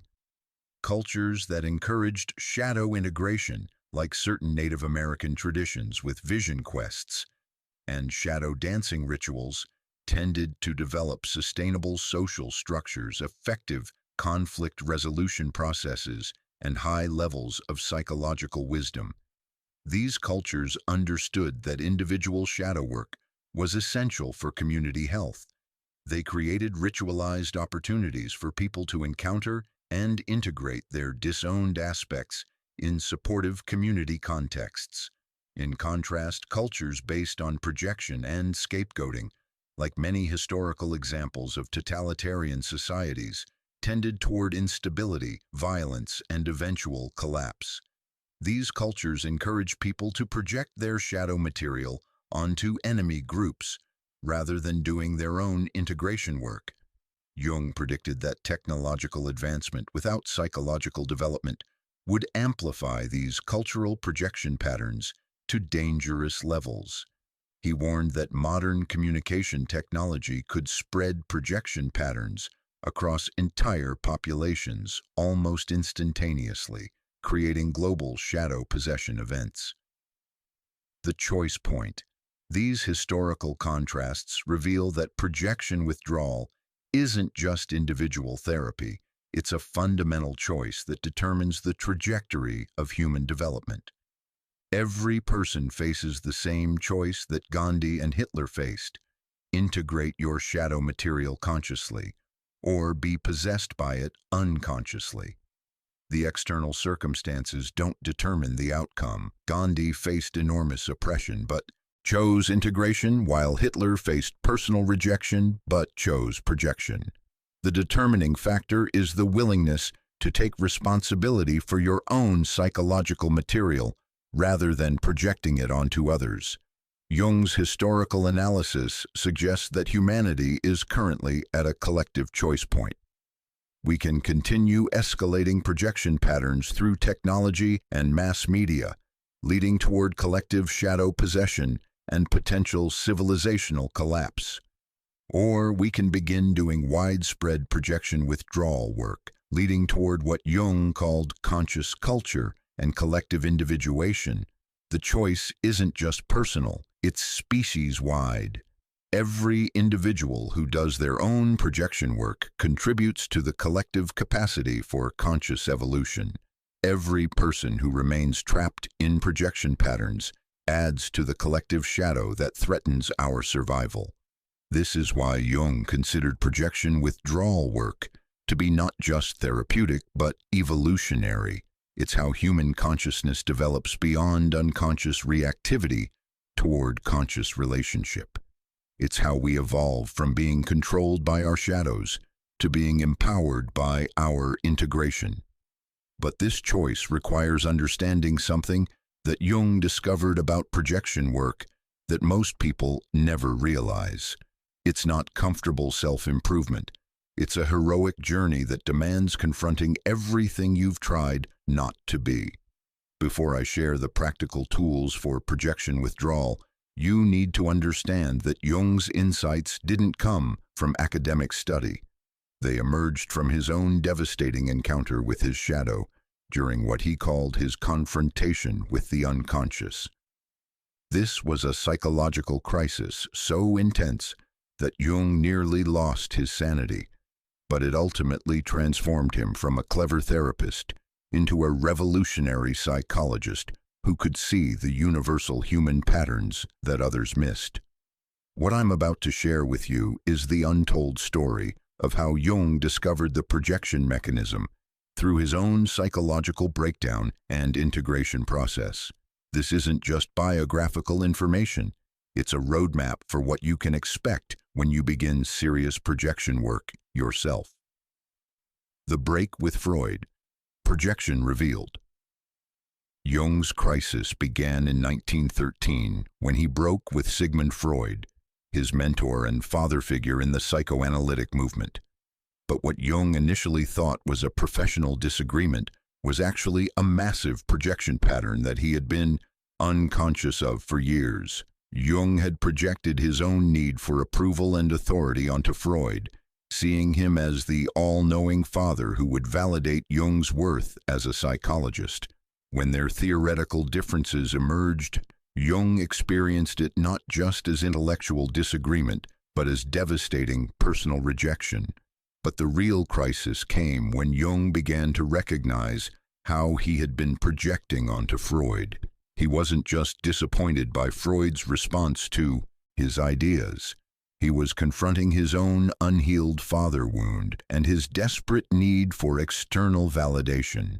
The break with Freud forced Jung to see that he had given away his own authority to someone he had made into a psychological parent. This recognition triggered what Jung called a state of disorientation. He began to see projection patterns everywhere in his life. He realized he had been projecting his own creativity onto patients he envied, his own power onto colleagues he resented, his own wisdom onto spiritual teachers he idealized. Most disturbing of all, he began to see how his colleagues in the psychoanalytic movement were projecting onto him. Some saw him as a brilliant innovator, carrying the future of psychology. Others saw him as a dangerous heretic, threatening orthodox psychoanalysis. Jung realized that neither perception was actually about him. Both were projections of others' internal conflicts about innovation versus tradition. The descent into the unconscious. As Jung's projection patterns became visible, his entire sense of identity began to collapse. He had built his self-image around being a rational, scientific psychologist, but now he could see that this identity was largely constructed from projections and identifications rather than authentic self-knowledge. Jung fell into what he later recognized as a classic dark night of the soul. He couldn't function professionally because he could no longer trust his perceptions of patients. How much of what he saw in them was actually projection of his own material. He couldn't maintain social relationships because he could see the projection patterns operating in every interaction. Most terrifyingly, he began experiencing what he called invasions from the unconscious, powerful visions, voices, and inner figures that seemed to have autonomous existence. Modern psychology might diagnose this as a psychotic break, but Jung recognized it as his psyche's attempt to compensate for years of over-identification with his rational professional persona. The Red Book, Jung's private journal during this period, documents his systematic exploration of these unconscious contents. Instead of trying to suppress or medicate his visions, Jung chose to engage with them through a process he called active imagination, dialoguing with the figures and forces emerging from his unconscious. Meeting the inner figures. Through active imagination, Jung encountered several key figures that revealed the projection patterns that had been operating in his life. The first was the wise old man, a figure who embodied the wisdom and authority Jung had been projecting onto mentors like Freud. In dialogue with this figure, Jung realized he had been seeking externally for the wisdom that already existed within his own psyche. He had projected his own inner knowing onto others, then felt devastated when they failed to live up to his projections. The wise old man taught him that true wisdom comes from integrating your own experience rather than seeking validation from external authorities.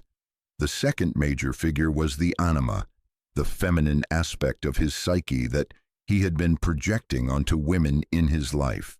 Jung discovered he had been expecting women to carry his own emotional and intuitive functions instead of developing these capacities within himself. This projection had created problems in his marriage and therapeutic relationships. He had been unconsciously seeking completion through women, rather than developing his own emotional intelligence and creative intuition. The anima taught him that wholeness comes from internal integration, not external relationship. The most challenging encounter was with his shadow, the figure that embodied everything Jung had rejected about himself in order to maintain his professional identity. The shadow revealed Jung's own capacity for irrationality, mysticism, grandiosity, and emotional volatility. Jung was horrified to discover that he wasn't the rational scientist he claimed to be. He was a deeply mystical, intuitive visionary who had been trying to force himself into the narrow container of academic respectability. His criticism of colleagues' unscientific approaches was actually projection of his own disowned mystical tendencies. The integration crisis. As Jung dialogued with these inner figures and began reclaiming his projected aspects, he faced what he called the integration crisis, the terrifying realization that integrating his shadow material would mean fundamentally changing his identity and possibly his career. How could he remain credible as a scientist if he acknowledged his mystical visions? How could he maintain his professional reputation if he admitted to having irrational experiences? How could he continue practicing psychology if he revealed the full extent of his own psychological material? Jung nearly retreated into his old patterns several times during this process. It would have been much easier to project his mystical side onto spiritual people, his irrationality onto crazy patients, and his creativity onto artistic types, while maintaining his identity as a purely rational professional. But Jung made the heroic choice to integrate rather than project. He decided to risk his professional reputation rather than abandon his psychological authenticity. This decision transformed not just his personal psychology, but the entire field of depth psychology. The breakthrough, scientific mysticism. Jung's integration of his shadow material didn't make him less scientific, it made him more authentically scientific by including the observer's psyche in his observations. He realized that the attempt to study human psychology without acknowledging the psychologist's own psychological processes was actually unscientific.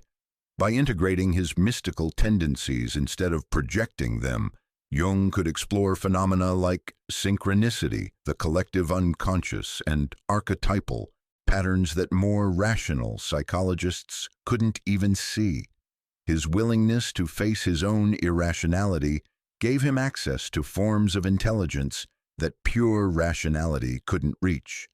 By reclaiming his projected creativity, Jung could develop innovative concepts and therapeutic approaches that revolutionized psychology. His artistic and mystical sides didn't contaminate his scientific work, they enriched it by providing access to dimensions of human experience that conventional psychology ignored.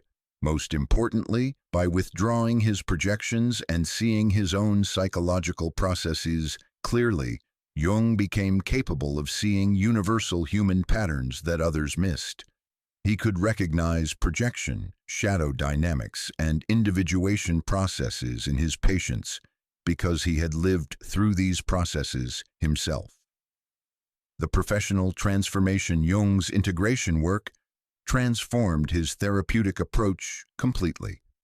Before his crisis, he had been practicing what he later recognized as unconscious projection-based therapy, seeing in patients what he couldn't see in himself, giving them interpretations based on his own unintegrated material. After his integration work, Jung could meet patients from a place of psychological authenticity rather than professional persona.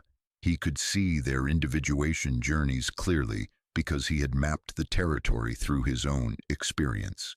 He could guide them through shadow work because he had done his own shadow integration. This authentic presence made Jung incredibly effective as a therapist. Patients could sense that he wasn't speaking from theoretical knowledge, but from lived experience.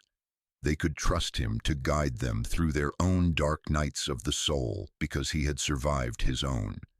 Jung's willingness to face his own projections also made him immune to many of the projection patterns that patients typically direct toward therapists.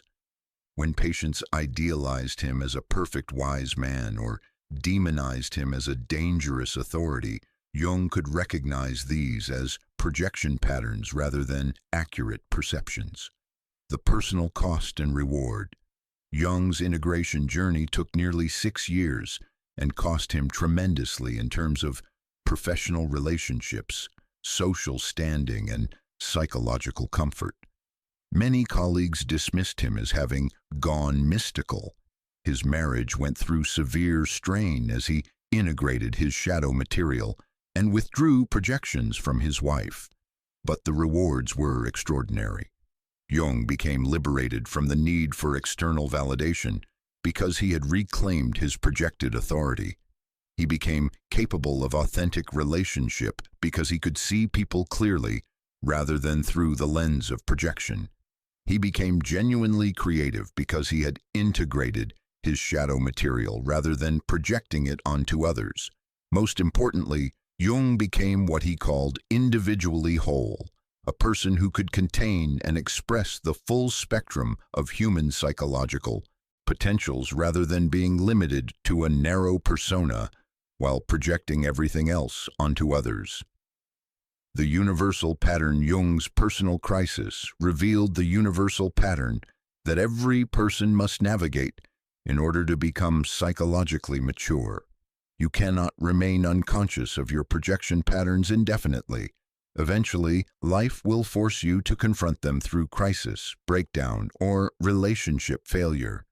The question isn't whether you'll face your projections, it's whether you'll face them consciously and voluntarily, like Jung did, or be forced to face them through external circumstances that make continued unconsciousness impossible. Jung's example shows that projection work isn't comfortable self-improvement. It's a heroic journey that requires confronting everything you've tried not to be. But it's also the path to psychological freedom, authentic power, and the capacity to contribute to collective healing rather than collective projection. Jung's willingness to face his own shadow and withdraw his projections didn't just heal his personal psychology, it gave birth to insights that have helped millions of people understand their own psychological processes. His individual integration became a gift to collective human consciousness. This is the power of doing your own projection work. It doesn't just free you from unconscious patterns, it creates the possibility for you to become a source of healing and consciousness for others. But first, you need the practical tools to begin this integration process in your own life. The courage required. What Jung's story reveals is that projection withdrawal requires tremendous courage, not the courage to face external enemies, but the courage to face internal reality. It requires the willingness to discover that you contain everything you've been judging in others, and that your external conflicts are reflections of internal wars. But Jung also discovered something that transforms this terrifying prospect into an empowering opportunity. When you face your shadow material consciously and integrate it skillfully, it doesn't destroy you, it completes you. The very qualities you've been rejecting in others become sources of strength when reclaimed and expressed consciously. Jung's crisis lasted 6 years, but it gave him 60 years of psychological freedom and authentic creativity. His willingness to face his projections temporarily shattered his identity, but it ultimately gave him access to his true individuality beneath all the projections, identifications, and unconscious patterns. This is the promise and the challenge of Jung's approach. It will show you who you really are beneath all your psychological defenses, but you have to be willing to let go of who you think you are in order to discover who you actually are. Are you ready to begin this journey with practical tools that can help you navigate your own projection patterns without losing your sanity? Let me share Jung's daily practices for recognizing and withdrawing projections, techniques that you can implement immediately to begin your own individuation process. Now I'm going to share with you Jung's specific daily practices for recognizing and withdrawing projections, techniques that he developed and refined over decades of clinical work and personal practice. These aren't just theoretical exercises. They're practical tools that you can implement immediately to begin transforming your projection patterns into conscious resources. What makes these exercises so powerful is that they work with your natural psychological processes rather than trying to suppress or eliminate them. Jung understood that projection is a fundamental function of human psychology, so his approach focuses on making projection conscious and skillful, rather than trying to eliminate it entirely. Exercise 1. The Daily Mirror Practice. Every morning before you engage with the external world, spend 10 minutes identifying one person who bothered you the previous day. This could be someone you interacted with directly, someone you saw on social media, or even a public figure who triggered an emotional reaction. Write down exactly what bothered you about this person, being as specific as possible. Don't just say they were annoying. Identify the precise qualities that triggered you. Were they arrogant, needy, controlling, lazy, dramatic, judgmental, or something else? Now comes the crucial part. Ask yourself, how might I need to express this quality in a healthy way in my own life? This isn't about becoming the negative version of what triggered you. It's about finding the positive expression of the underlying energy. If someone's arrogance triggered you, perhaps you need to develop more confidence and self-advocacy. If their neediness bothered you, maybe you need to acknowledge and meet your own legitimate needs. If their laziness frustrated you, you might need to allow yourself more rest and downtime. Spend the remaining time consciously embodying this quality in a healthy way. Practice expressing confidence if arrogance triggered you. Practice acknowledging your needs if neediness bothered you. Practice allowing yourself rest if laziness frustrated you. Jung found that this simple practice, identifying triggers and embodying their healthy expression, can dramatically reduce your emotional reactivity within weeks. You stop being triggered by qualities in others when you're expressing them consciously in yourself. Exercise 2. The Projection Journal.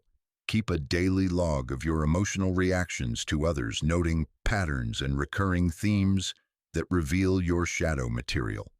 This isn't about analyzing or judging your reactions. It's about developing awareness of your unconscious patterns.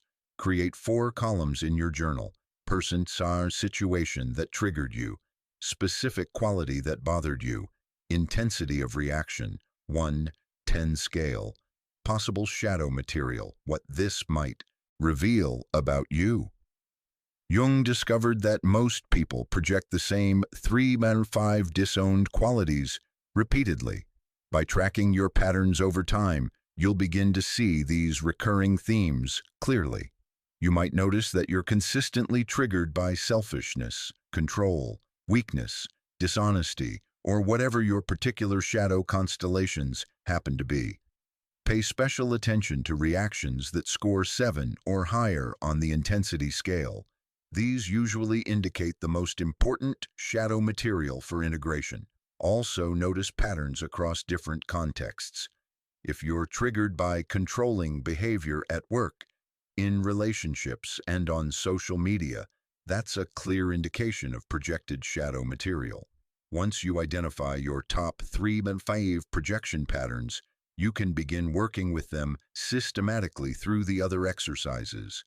This journal becomes your personal shadow map, showing you exactly what needs integration in your psyche. Exercise 3. The Dialogue Technique.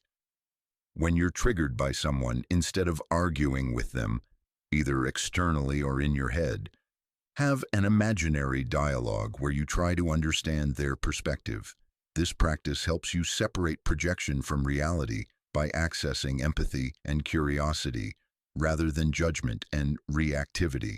Set up 2 chairs facing each other. Sit in one chair and express your feelings about the person who triggered you, but address them directly as if they were sitting in the other chair.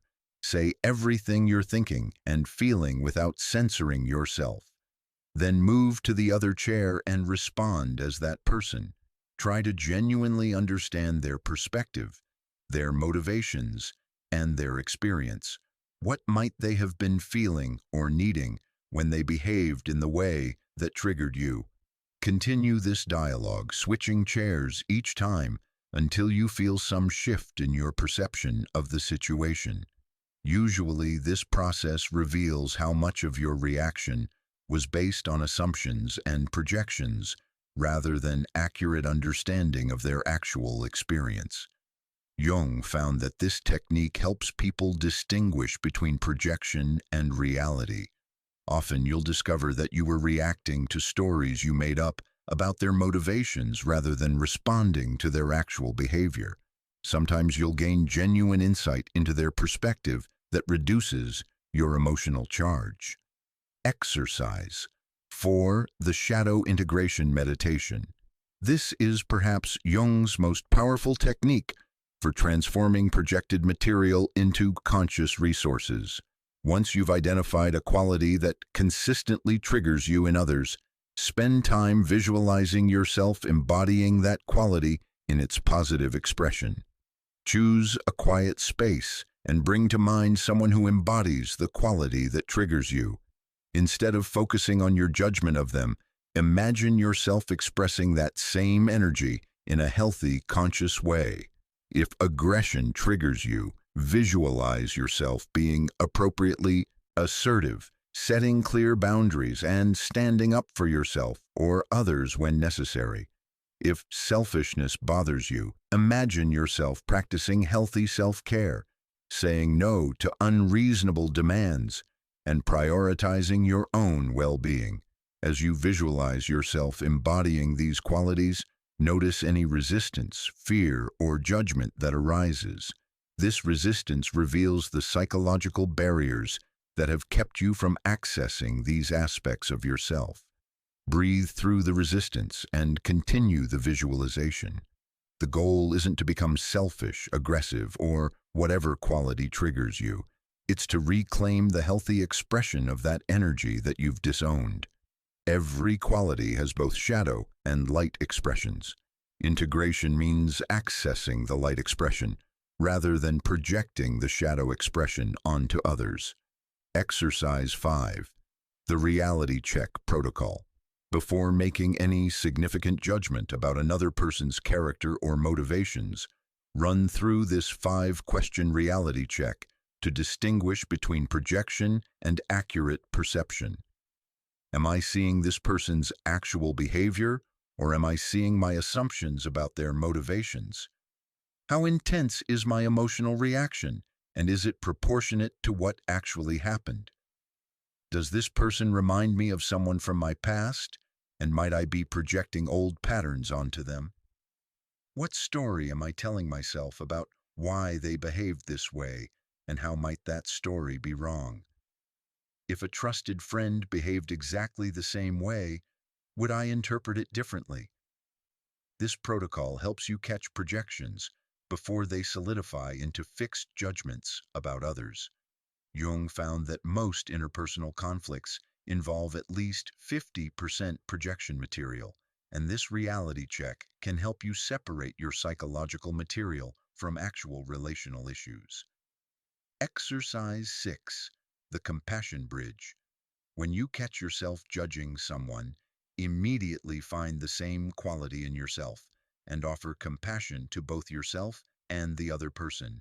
This practice prevents projection from hardening into self-righteousness and helps you maintain connection with your own humanity. If you notice yourself judging someone for being weak, immediately acknowledge times when you've been weak or vulnerable and offer compassion to that aspect of yourself. Then extend the same compassion to the other person, recognizing that they're struggling with the same human limitations that you face. If you judge someone for being selfish, find the times you've acted selfishly. Offer yourself compassion for having human needs and limitations. Then extend that same understanding to the other person. This practice doesn't mean excusing harmful behavior or having no boundaries. It means maintaining awareness that everyone contains the full spectrum of human qualities, including yourself. Compassion becomes the bridge that connects you with others, rather than judgment becoming the wall that separates you. Exercise 7. The energy awareness practice. Jung understood that projection isn't just mental, it's energetic. Your body responds to projected material with specific sensations that can alert you to shadow dynamics before your mind consciously recognizes them. Throughout the day, pay attention to your physical responses when interacting with different people. Notice when your stomach clenches, your shoulders tighten, your chest constricts, or you feel inexplicably drained or energized. These somatic responses often indicate projection dynamics. If someone makes your body tense, even when nothing obviously problematic is happening, you might be projecting shadow material onto them. If someone makes you feel inexplicably peaceful or energized, you might be projecting positive qualities that you don't believe you possess. Use these physical cues as early warning signals to check for projection patterns.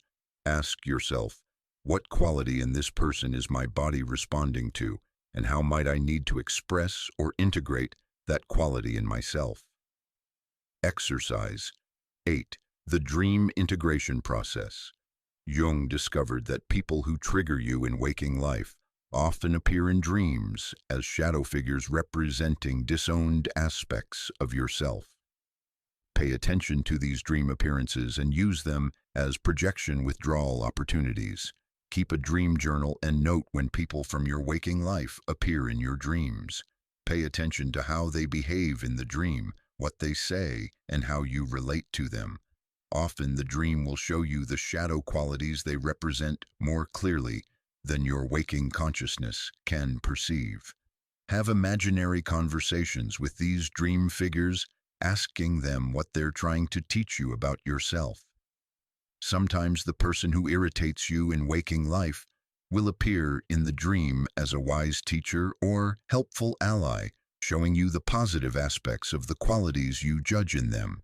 Use dream material to guide your integration work. If someone appears in your dream expressing confidence in a positive way, that might be showing you how to integrate the arrogance that triggers you about them in waking life. Exercise. 9. The projection withdrawal ritual. When you recognize that you've been projecting onto someone, perform this simple ritual to consciously withdraw your projection and reclaim your shadow material. Write down the person's name and the qualities you've been projecting onto them. Then write, "I withdraw my projection of quality from person's name and reclaim this aspect of myself for conscious integration." Burn or tear up the paper while visualizing the projected energy returning to you. See it not as negative energy that will contaminate you, but as lost soul material that will make you more complete and powerful when integrated consciously. Then spend time visualizing yourself expressing the reclaimed quality in healthy ways. See yourself being appropriately assertive if you've reclaimed projected aggression, or properly self-caring if you've reclaimed projected selfishness. This ritual helps make the projection withdrawal process concrete and embodied rather than just intellectual. It gives your psyche a clear signal that you're ready to take responsibility for your own psychological material rather than locating it in others. The integration challenge. Jung emphasized that these practices must be done with genuine curiosity and self-compassion, rather than self-criticism or spiritual perfectionism. The goal isn't to become a person who never projects. It's to become conscious of your projection patterns so you can work with them skillfully. Don't use these techniques to judge yourself for having projections. Everyone projects. It's how human psychology works. The issue isn't having projections. The issue is being unconscious of them. These practices help you develop what Jung called projection consciousness, the ability to recognize your psychological processes as they occur. Also, don't use projection theory to avoid taking appropriate action or setting necessary boundaries. Sometimes people really are behaving problematically, and you need to respond appropriately. The key is distinguishing between your projection material and actual situations that require response. The timeline for transformation. Jung found that people typically begin noticing shifts in their reactivity within 2 to 4 weeks of consistent practice. Your emotional reactions become less intense and shorter in duration. You start catching projections as they occur rather than being completely hijacked by them. Within 3 to 6 months, you'll likely notice significant changes in your relationships. People respond to you differently because you're not unconsciously inviting them to play projection roles. Conflicts become less frequent and less intense because you're responding to reality rather than reacting to projections. The deeper transformation, what Jung called individuation, typically takes years of consistent practice, but every step along the way brings greater psychological freedom and more authentic relationships. These practices work because they address projection at its source, your own unconscious shadow material. Instead of trying to change other people or avoid triggering situations, you reclaim the power you've been giving away through projection and transform it into conscious resources for your own growth and service to others. Are you ready to see how this individual transformation creates collective healing? Let me show you Jung's vision for how projection withdrawal work can contribute to the evolution of human consciousness itself.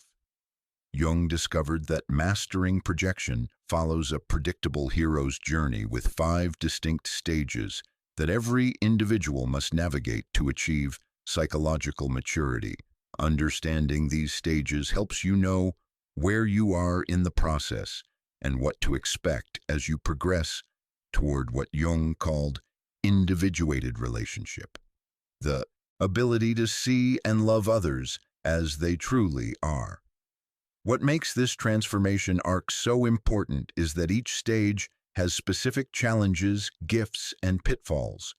Most people get stuck in stage 3 because the ego cannot tolerate discovering its projections, while others plateau in stage 4 by doing shadow work without applying it to actual relationships.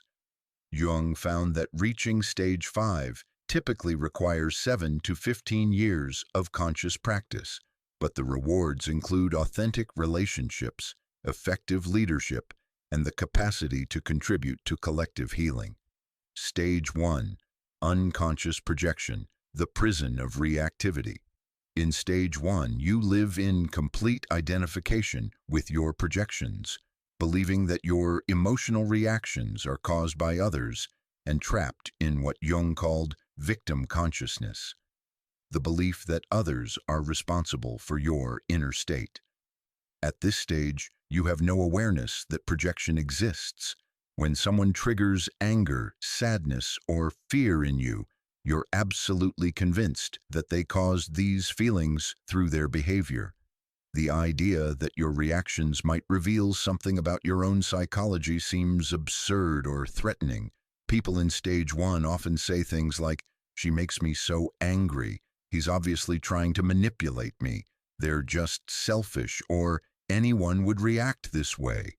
There's no recognition that their perceptions might be influenced by their own unconscious material. The characteristic of stage 1 is emotional reactivity without self-reflection.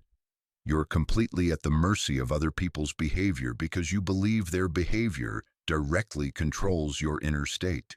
This creates a profound sense of powerlessness because your well-being depends entirely on others changing their behavior. Stage 1 can persist for entire lifetimes. Many people never develop awareness of projection patterns and spend decades trapped in repetitive relationship conflicts, workplace dramas, and family feuds without ever recognizing their own contribution to these dynamics. The gift of stage 1 is innocence. You're not yet burdened with the responsibility of psychological consciousness. The limitation is that you remain psychologically dependent on others and controlled by your own unconscious patterns. Stage 2. Awakening recognition, the uncomfortable truth. Stage 2 begins when you start suspecting that your reactions might reveal more about you than about others. This awakening usually happens through repeated relationship patterns, therapeutic insights, spiritual practice, or psychological education. The characteristic experience of stage 2 is uncomfortable self-awareness. You begin to notice that you keep attracting the same types of people who trigger you, or that your reactions to certain behaviors seem disproportionate to the actual situations. You might catch yourself making assumptions about others' motivations that prove to be incorrect. This stage often feels destabilizing because it challenges your fundamental assumptions about how relationships work. If your reactions aren't entirely caused by others' behavior, then you have to take responsibility for your own inner state, which can feel overwhelming. People in stage 2 often struggle with doubt and confusion.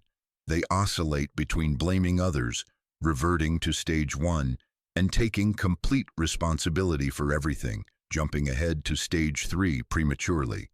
They might say things like, "Maybe I'm overreacting," "I wonder if I'm projecting," or "I don't know what's real anymore." The gift of stage 2 is the beginning of psychological consciousness, the recognition that you play a role in creating your own experience of others. The challenge is learning to hold this awareness without becoming paralyzed by self-doubt or losing your capacity for appropriate discernment. Many people get stuck in stage 2 because they use projection awareness to invalidate all of their perceptions rather than learning to distinguish between projection and accurate perception. They become afraid to trust their instincts or set boundaries because they might be just projecting. Stage 3. The shadow encounter, facing what you've rejected. Stage 3 is often the most challenging part of the journey because it involves actively confronting the disowned aspects of yourself that you've been projecting onto others. This is what Jung called the confrontation with the shadow, facing the terror and grief of recognizing that you contain everything you've judged in others. The characteristic experience of stage 3 is identity dissolution. As you recognize your projection patterns, you begin to see that much of what you thought was you was actually constructed from rejecting certain qualities and projecting them onto others. This can feel like your entire sense of self is collapsing. You might discover that your identity as a nice person was built on projecting aggression onto others, or that your self-image as independent was maintained by projecting neediness onto others. These discoveries can be devastating because they challenge your core beliefs about who you are.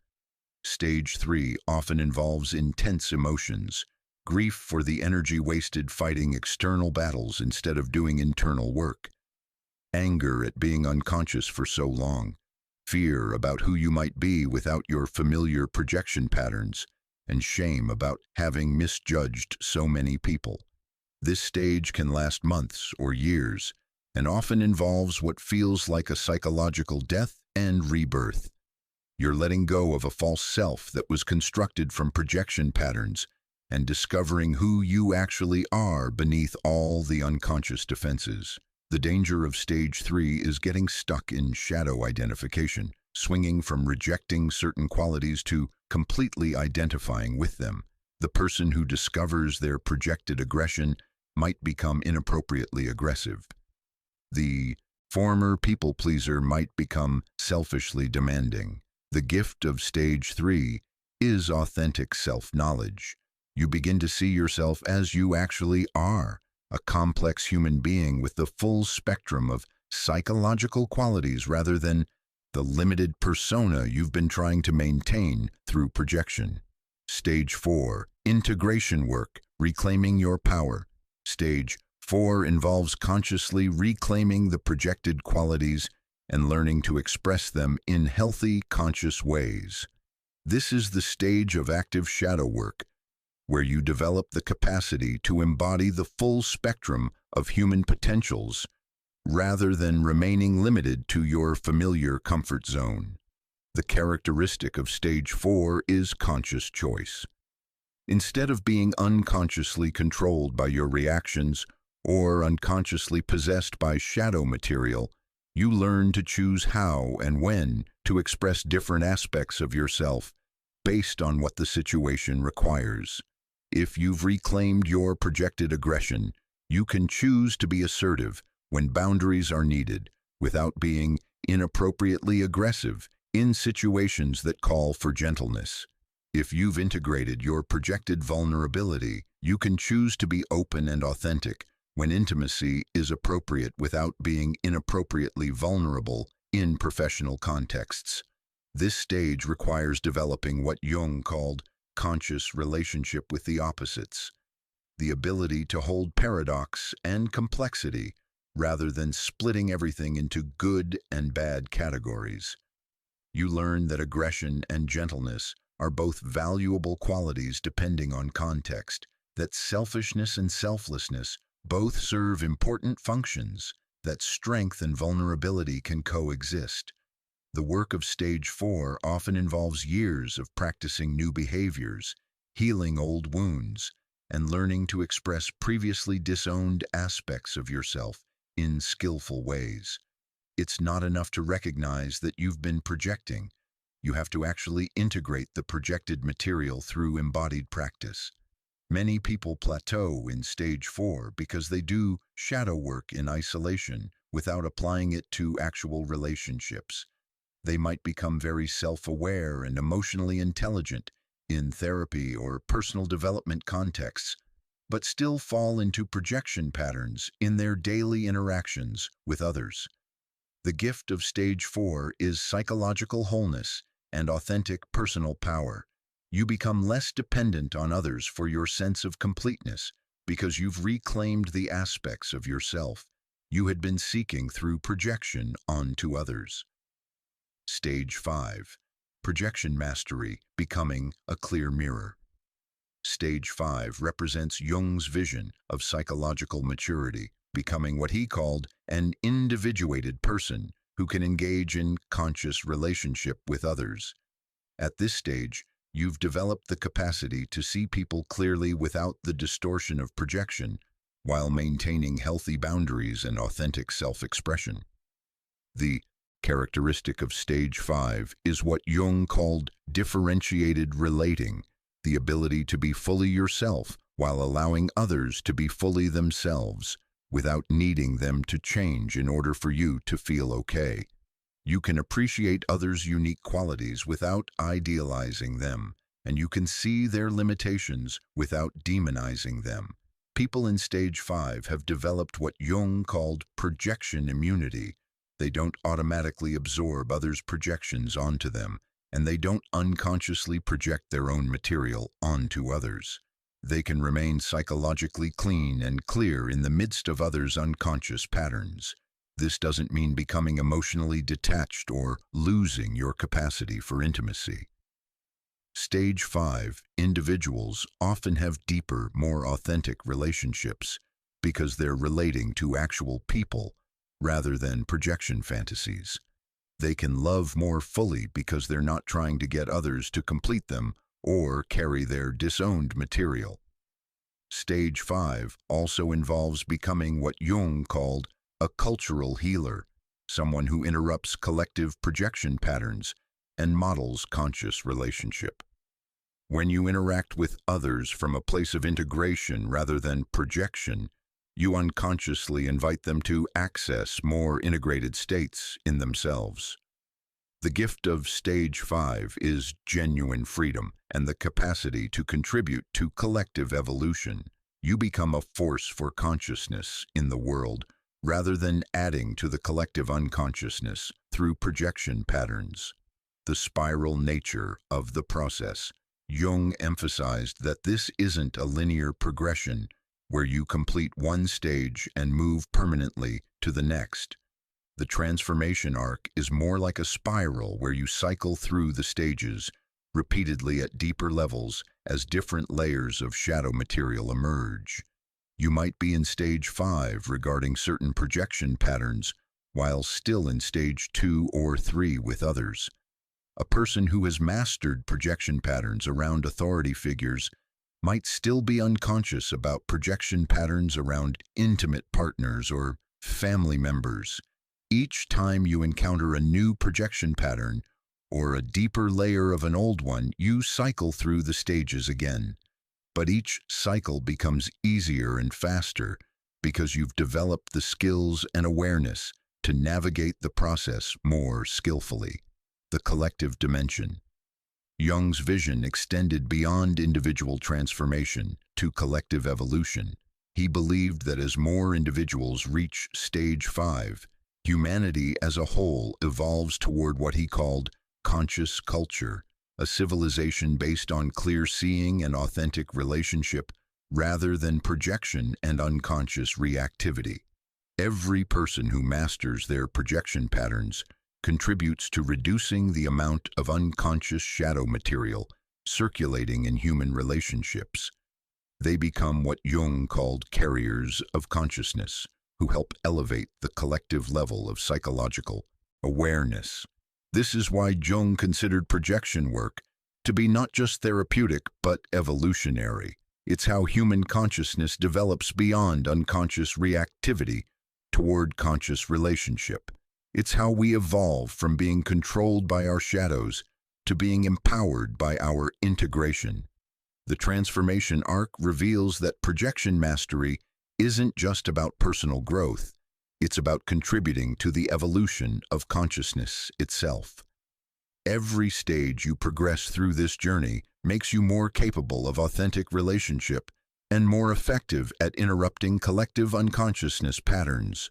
But Jung also warned about specific pitfalls that can trap people in this transformation process, turning shadow work into another form of spiritual ego rather than genuine integration.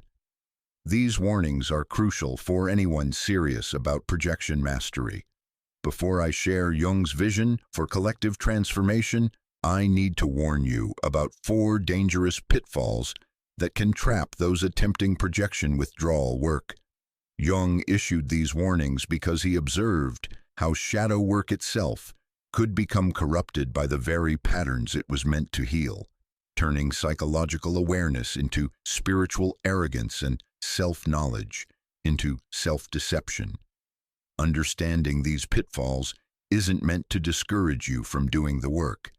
It's meant to help you navigate the process with wisdom and humility rather than falling into traps that could actually increase your unconsciousness while convincing you that you're becoming more conscious. Pitfall 1. Spiritual bypassing, using shadow work to avoid reality. The first pitfall is using shadow work concepts to avoid taking practical action or maintaining appropriate boundaries. Jung observed people who became so focused on not projecting that they enabled harmful behavior in others and lost their ability to make necessary judgments about people and situations. This happens when people misunderstand projection work as meaning that all negative perceptions of others are projections. They start thinking, if I'm bothered by someone's behavior, it must be my projection, so I shouldn't trust my instincts or set boundaries. This leads to spiritual bypassing, using psychological concepts to avoid dealing with actual problems.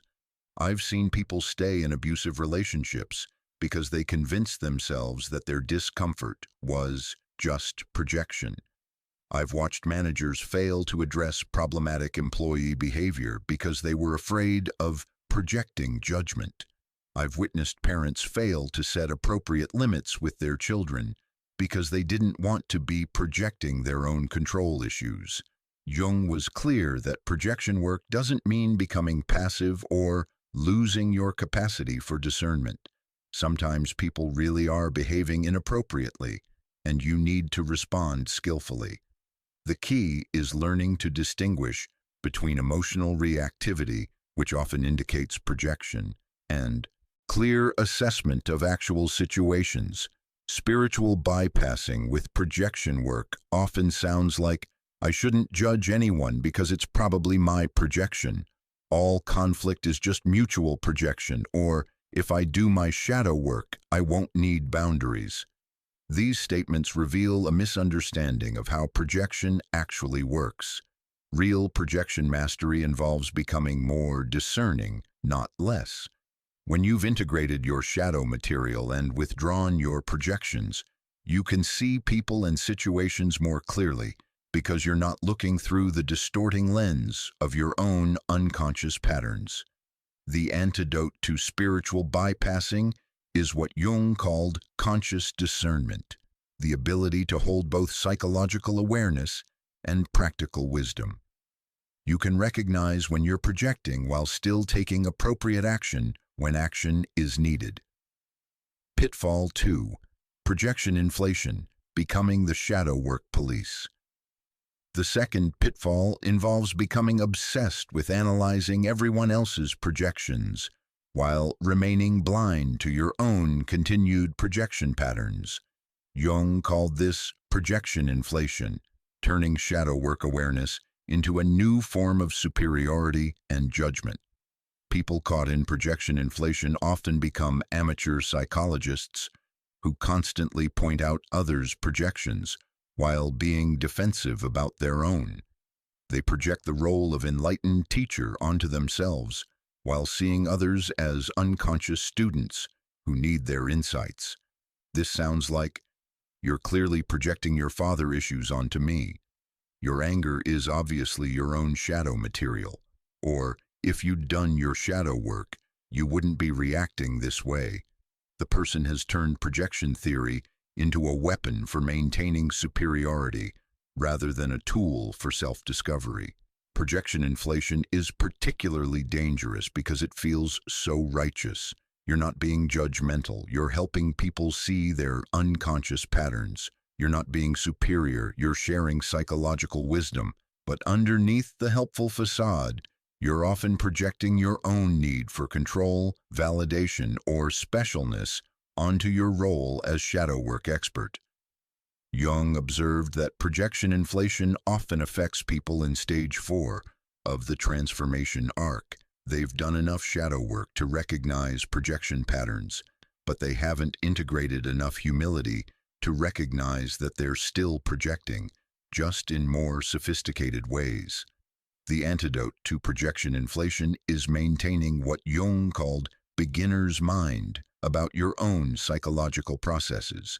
No matter how much shadow work you've done, you're always capable of projecting in new and creative ways. True mastery involves remaining curious about your own unconscious patterns, rather than focusing on others' projections. Pitfall 3. Shadow identification, swinging to the opposite extreme. The third pitfall involves swinging from rejecting shadow qualities to completely identifying with them. Jung observed people who discovered their projected aggression and became inappropriately aggressive, or found their projected selfishness and became narcissistically self-centered.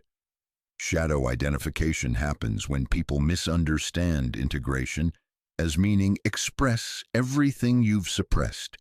They think that because they've been too passive, they should now be aggressive. Because they've been too selfless, they should now be selfish. Because they've been too controlled, they should now be completely spontaneous. This creates what Jung called shadow possession in reverse. Instead of being possessed by projecting your shadow onto others, you become possessed by identifying with shadow material. The former people-pleaser becomes demanding and entitled. The ex-perfectionist becomes sloppy and careless. The recovered control freak becomes chaotically impulsive. Shadow identification often happens during stage 3 of the transformation arc, when people are first encountering their disowned material. The discovery of shadow aspects can be so liberating that people swing to the opposite extreme, thinking they need to express everything they've suppressed. But integration isn't about swinging from one extreme to another. It's about finding conscious balance. The goal isn't to become aggressive if you've been passive. It's to develop the capacity for appropriate assertiveness. The goal isn't to become selfish if you've been selfless. It's to develop healthy self-care while maintaining compassion for others. Jung taught that every psychological quality has both shadow and light expressions. Aggression can be expressed as inappropriate violence or as appropriate boundary setting. Selfishness can be expressed as narcissistic entitlement or as healthy self-care. Integration means accessing the light expression rather than swinging to the shadow expression. The antidote to shadow identification is what Jung called conscious choice, the ability to express different aspects of yourself based on what the situation requires rather than being compulsively driven by newly discovered shadow material. Pitfall 4. Withdrawal paralysis, becoming afraid of all relationships. The fourth pitfall involves becoming so afraid of projecting that you withdraw from relationships entirely, using projection theory as an excuse to avoid the messiness and mutual influence that characterizes all authentic human connection. People caught in withdrawal paralysis often say things like, "I don't want to project onto anyone, so I'll just work on myself. All relationships involve projection, so I'll stay single until I'm completely integrated." Or, "I can't trust my perceptions of others, so I'll avoid making judgments about anyone." This pitfall often affects people who have become aware of how much projection has operated in their relationships, but haven't yet learned how to relate consciously. They become so afraid of repeating old patterns that they avoid new relationships entirely. Jung was clear that projection work isn't about eliminating all projections or avoiding all mutual influence in relationships. Some level of projection is natural and even necessary for empathy and connection. The goal is to make projection conscious and skillful, rather than unconscious and compulsive. Healthy relationships involve what Jung called conscious projection, the deliberate choice to temporarily identify with aspects of others in order to understand their experience, while maintaining awareness that you're doing so. This is different from unconscious projection, where you mistake your own psychological material for accurate perception of others. Withdrawal paralysis prevents you from developing the very skills that projection mastery requires, the ability to recognize projection patterns as they occur in real relationship dynamics, to withdraw projections when you catch them, and to navigate the ongoing dance of mutual influence that characterizes all intimate connections. The antidote to withdrawal paralysis is what Jung called experimental relationship, approaching connections with curiosity and willingness to make mistakes, rather than trying to be perfectly non-projective. You learn projection mastery through practice in actual relationships, not through solitary self-work. The meta pitfall. Projection about projection. Jung identified what he called the meta pitfall, becoming judgmental about others who haven't done their projection work. This is perhaps the most subtle and dangerous trap because it uses projection awareness to create a new form of spiritual superiority. This sounds like, most people are so unconscious about their projections. If everyone just did their shadow work, the world would be peaceful. Or, I can't relate to people who don't understand projection. The person has created a hierarchy where those who know about projection are superior to those who don't. This meta pitfall reveals that you can use any psychological concept, even projection theory itself, as material for projection.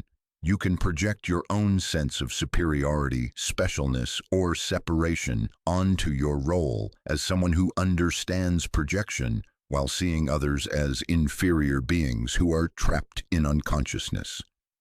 Jung emphasized that true projection mastery involves maintaining compassion and humility about the universal human tendency to project. Everyone projects. It's part of being human. The difference isn't between people who project and people who don't. It's between people who are conscious of their projections and people who aren't. The protective function of pitfalls. Jung understood that these pitfalls often serve a protective function for the ego, which feels threatened by genuine shadow integration. It's much easier to focus on others' projections than your own, to swing to opposite extremes rather than find nuanced balance, to withdraw from relationships rather than risk making mistakes, or to use spiritual concepts to avoid practical challenges. The pitfalls allow people to feel like they're doing shadow work while actually avoiding the discomfort and vulnerability that real integration requires. They provide ways to maintain ego superiority while appearing to be humble and self-aware. Recognizing this protective function helps you approach pitfalls with compassion rather than self-judgment when you inevitably encounter them. Every person serious about projection work will fall into these traps at various points in their journey. The key is recognizing them quickly and course-correcting rather than getting permanently stuck. The wisdom of imperfection. Jung's ultimate teaching about projection work is that it's not about becoming perfect or completely free from unconscious patterns. It's about developing ongoing awareness, humility, and course correction capacity. The goal isn't to never project again. It's to catch yourself projecting more quickly and recover more skillfully. True projection mastery involves what Jung called conscious imperfection, the recognition that you're a work in progress who will continue making mistakes and discovering new layers of unconscious material throughout your life. This humility actually makes you more effective at the work because you remain curious and open to feedback rather than defensive and closed. The pitfalls aren't obstacles to avoid, they're part of the process to navigate with wisdom. Every person who attempts serious shadow work will encounter these challenges. The question isn't whether you'll face them, but whether you'll recognize them quickly enough to learn from them rather than getting stuck in them. Understanding these pitfalls prepares you for the real work of projection mastery, not the fantasy of becoming perfectly conscious, but the reality of becoming increasingly skillful at navigating the ongoing dance of projection and reality that characterizes all human relationships. Now I want to show you the ultimate purpose of this individual work, how your personal projection mastery contributes to the collective evolution of human consciousness itself. What I'm about to reveal will fundamentally change how you understand the purpose of your own psychological work. Jung discovered that individual projection withdrawal isn't just personal therapy, it's evolutionary work that contributes to the healing and development of human consciousness itself. Jung believed that the future of human civilization depends on enough individuals learning to withdraw their projections and see clearly. He predicted that our technological power without psychological wisdom would create global catastrophes driven by collective projection, and current events are validating his warnings with frightening precision. But Jung also saw immense hope.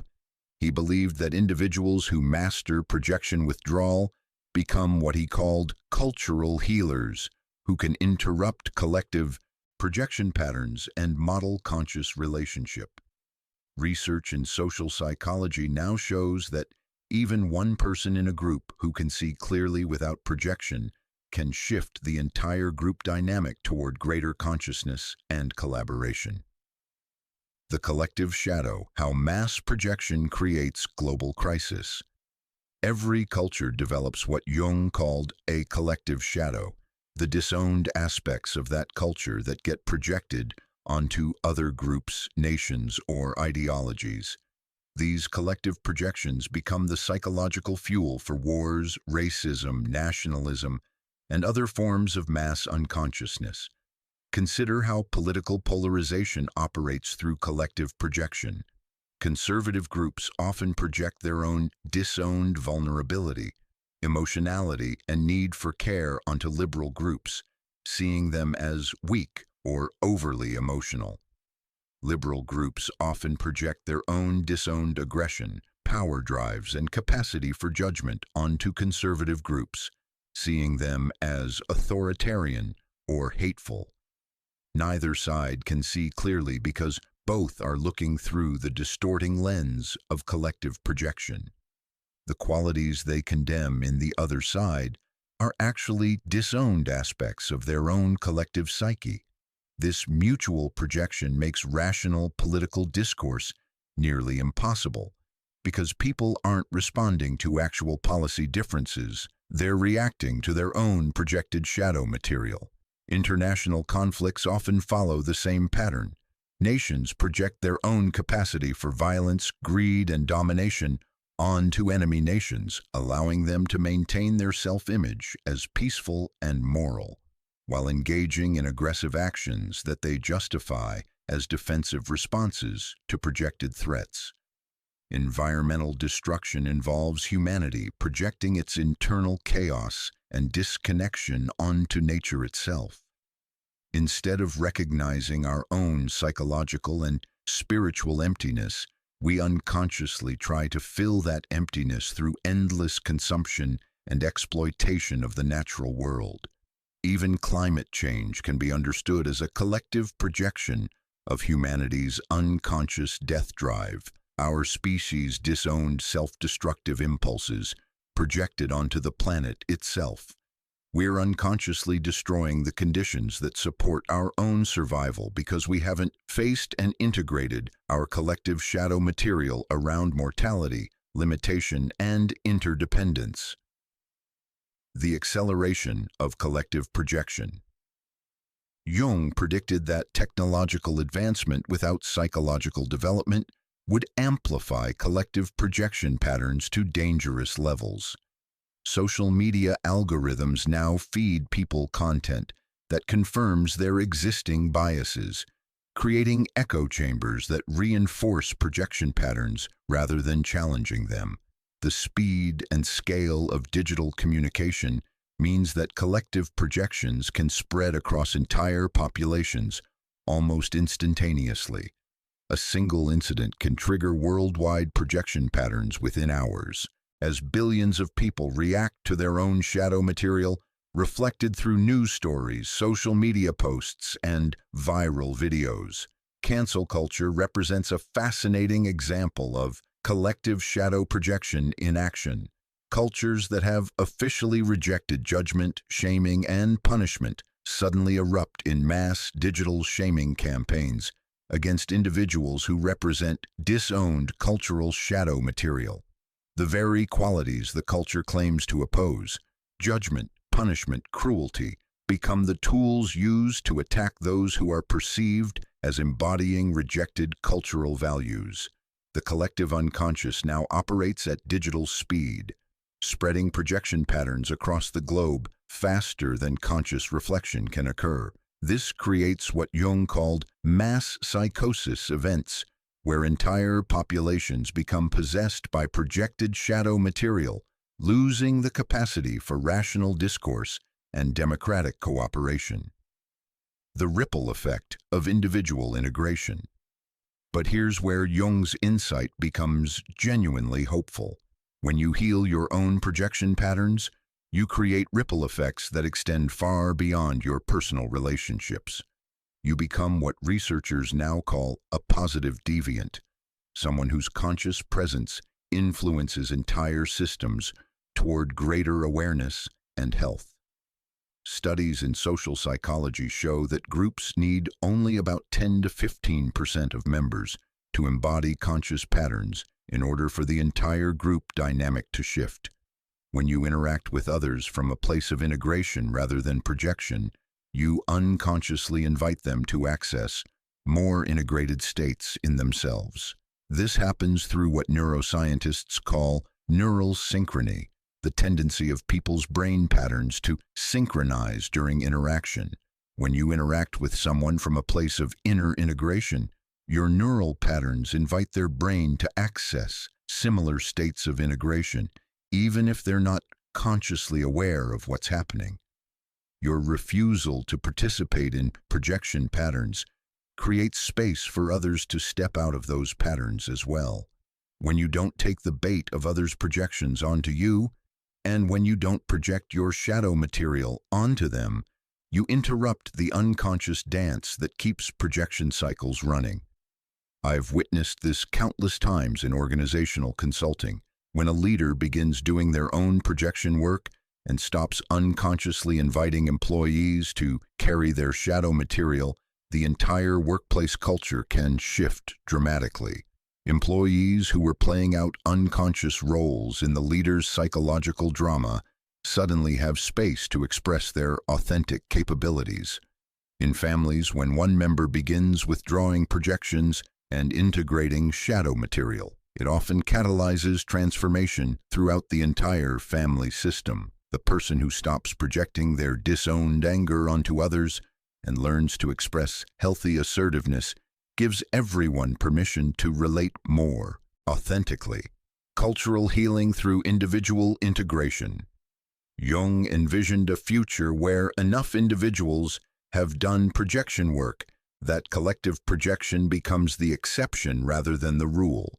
This would create what he called conscious culture, a civilization based on clear seeing and authentic relationship, rather than shadow projection and unconscious reactivity. In conscious cultures, political discourse would focus on actual policy differences rather than mutual projection patterns. International relations would be based on clear assessment of interests and values rather than demonization of projected enemies. Environmental policy would emerge from genuine connection to nature rather than unconscious projection of internal conflicts onto the external world. This isn't utopian fantasy, it's psychological necessity. As our global challenges become more complex and interconnected, Our survival depends on our ability to see clearly, work together skillfully, and respond to reality rather than react to projections. Climate change, nuclear weapons, artificial intelligence, genetic engineering, and other powerful technologies require levels of collective wisdom and cooperation that are impossible when populations are possessed by projection patterns. We literally cannot solve our global challenges without developing collective consciousness beyond mass projection. The role of cultural healers. Jung identified certain individuals as cultural healers, people who have done enough projection work that they can remain conscious in the midst of collective unconsciousness patterns. These individuals serve crucial functions in helping cultures evolve beyond mass projection. Cultural healers can recognize collective projection patterns as they emerge and name them clearly without getting caught in the emotional charge. They can model conscious relationship even when surrounded by unconscious reactivity. They can hold space for difficult conversations and complex truths that polarized groups cannot discuss. Most importantly, cultural healers can see the shadow material that cultures are projecting and help communities integrate it consciously rather than continuing to project it onto scapegoat groups. They can help cultures face their own capacity for violence, greed, ignorance, and other disowned qualities instead of locating these entirely in external enemies. Every person who masters projection withdrawal has the potential to become a cultural healer. You don't need to be a public figure or have an official leadership role. Simply being present in your daily interactions from a place of integration rather than projection contributes to collective healing. The evolution of consciousness. Jung believed that humanity is currently in a critical phase of psychological evolution. We're developing from tribal consciousness, where projection onto other tribes was adaptive, to global consciousness, where projection patterns threaten our survival. This evolutionary leap requires enough individuals to develop what Jung called planetary consciousness, the ability to see all humans as part of the same species, facing common challenges rather than seeing other groups as fundamentally different or threatening. Planetary consciousness doesn't mean losing your cultural identity or becoming homogenized. It means maintaining your unique perspective while recognizing the shared humanity beneath cultural, political, and ideological differences. It means being able to disagree with others' values or behaviors without demonizing them as fundamentally evil or worthless. This evolution is happening through individuals like you who are willing to face their own shadow material and withdraw their projections. Every person who chooses consciousness over unconsciousness, integration over projection, contributes to the collective evolution of human awareness. The morphic field of consciousness.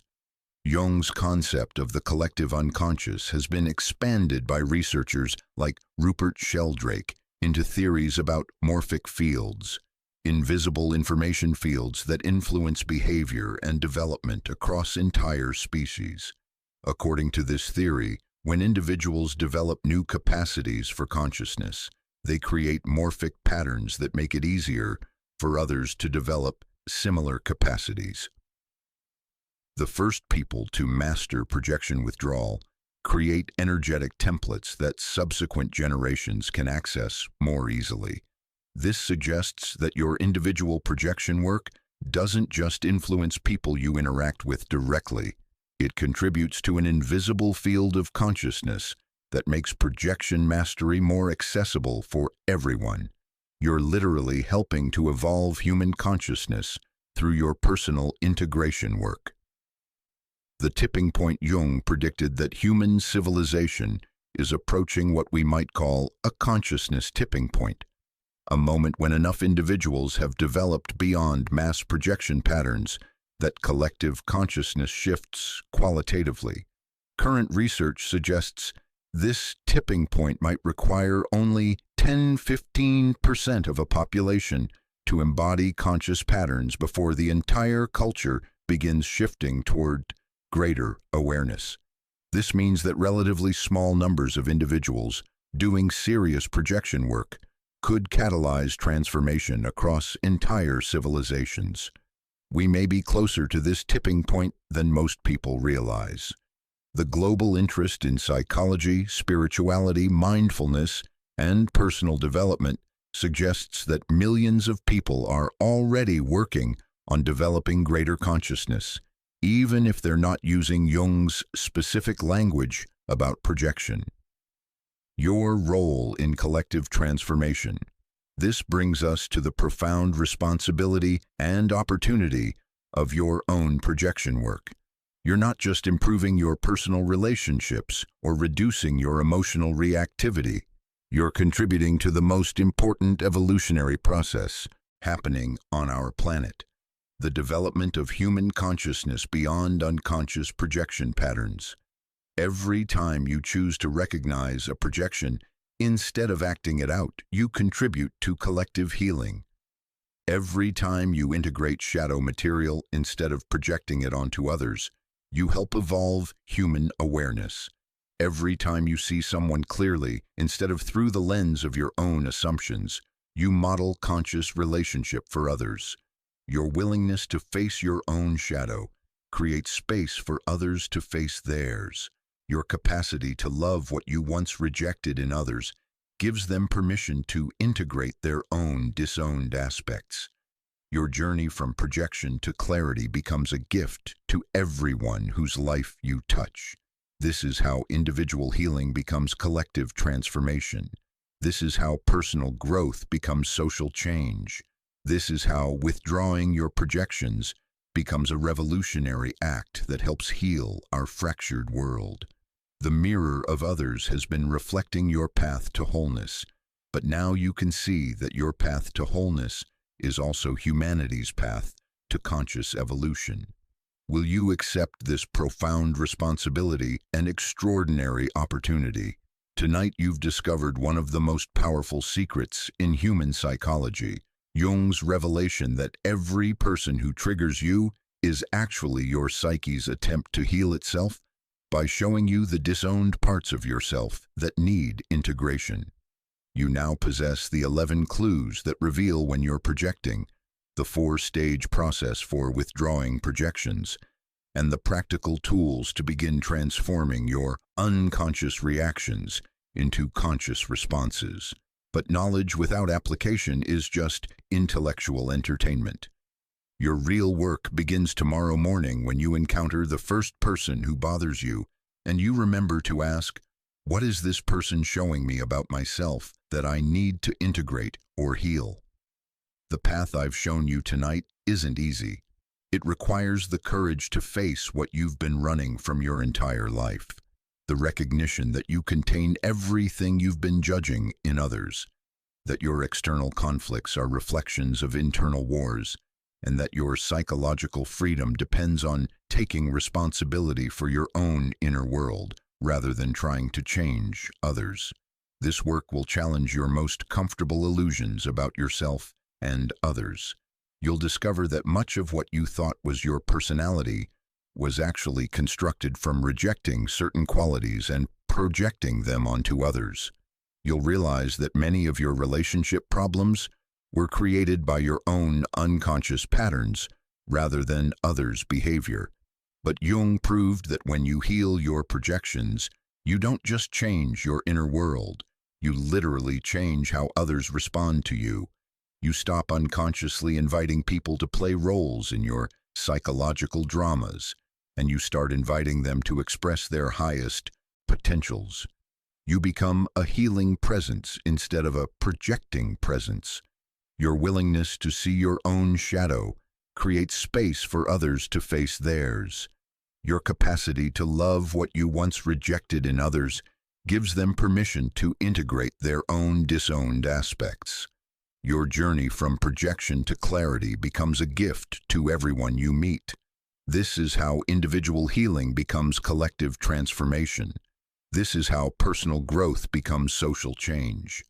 This is how withdrawing your projections becomes a revolutionary act that helps heal our fractured world. Jung discovered that we're living through a critical moment in human evolution where our survival depends on developing consciousness beyond unconscious projection patterns. Our global challenges, climate change, political polarization, international conflicts, social division, are all symptoms of collective projection patterns that can only be healed through individuals like you doing this inner work. Every person who masters projection withdrawal becomes what Jung called a cultural healer, someone who can interrupt collective unconsciousness patterns and model conscious relationship. You don't need to be a public figure or have an official leadership role. Simply being present in your daily interactions from a place of integration rather than projection contributes to the evolution of human consciousness. The choice before you is profound. Will you remain trapped in the hall of mirrors, fighting battles with projections of your own making? Or will you accept the hero's journey of individuation, facing your shadow, withdrawing your projections, and becoming psychologically free? The mirror of others is reflecting your path to wholeness, but this path requires walking through the darkness of everything you've tried not to be in order to discover the light of who you actually are beneath all your unconscious patterns. Jung warned that those who refuse to face their projections become possessed by them, turning into the very thing they've been projecting onto others. But he also promised that those who courageously integrate their shadow material become individually whole and collectively healing. Your shadow is waiting to become your ally. Your projections are ready to become your teachers. Your triggers are revealing the doorways to your own psychological freedom. The question isn't whether you have projections. You do. We all do. The question isn't whether you'll face them. Life will eventually force you to confront them through crisis, breakdown, or relationship failure, if you don't do so voluntarily. The question is whether you'll have the courage to recognize them, the compassion to reclaim them, and the wisdom to transform them into conscious love before they possess you completely. This is your invitation to stop being normal and start being conscious. This is your call to stop being a victim of your reactions and start being the architect of your inner world. This is your opportunity to transform from being controlled by others' behavior to becoming a source of healing and awakening for everyone whose life you touch. The mirror has revealed its deepest secrets. You now know that what you see in others is what you must heal in yourself. You understand that every trigger is a teacher, every projection is a pathway to wholeness, and every person you've been trying to change is actually showing you exactly what needs to change within yourself. Your journey to psychological freedom and authentic relationship begins now. Your contribution to the collective evolution of human consciousness starts with your next interaction. Your path to becoming individually whole and collectively healing opens with your willingness to look in the mirror and finally see yourself clearly. The world needs people who have done their projection work. Humanity is waiting for individuals who can see clearly, love authentically, and relate consciously. Your psychological freedom isn't just personal, it's your gift to the collective healing of our species. Will you answer this call? Will you accept this responsibility? Will you embrace this extraordinary opportunity to transform your greatest triggers into your greatest teachers, your deepest wounds into your most powerful medicine, and your unconscious projections into conscious love? The mirror is waiting. Your shadow is ready. Your wholeness is calling. The question now is, are you finally ready to look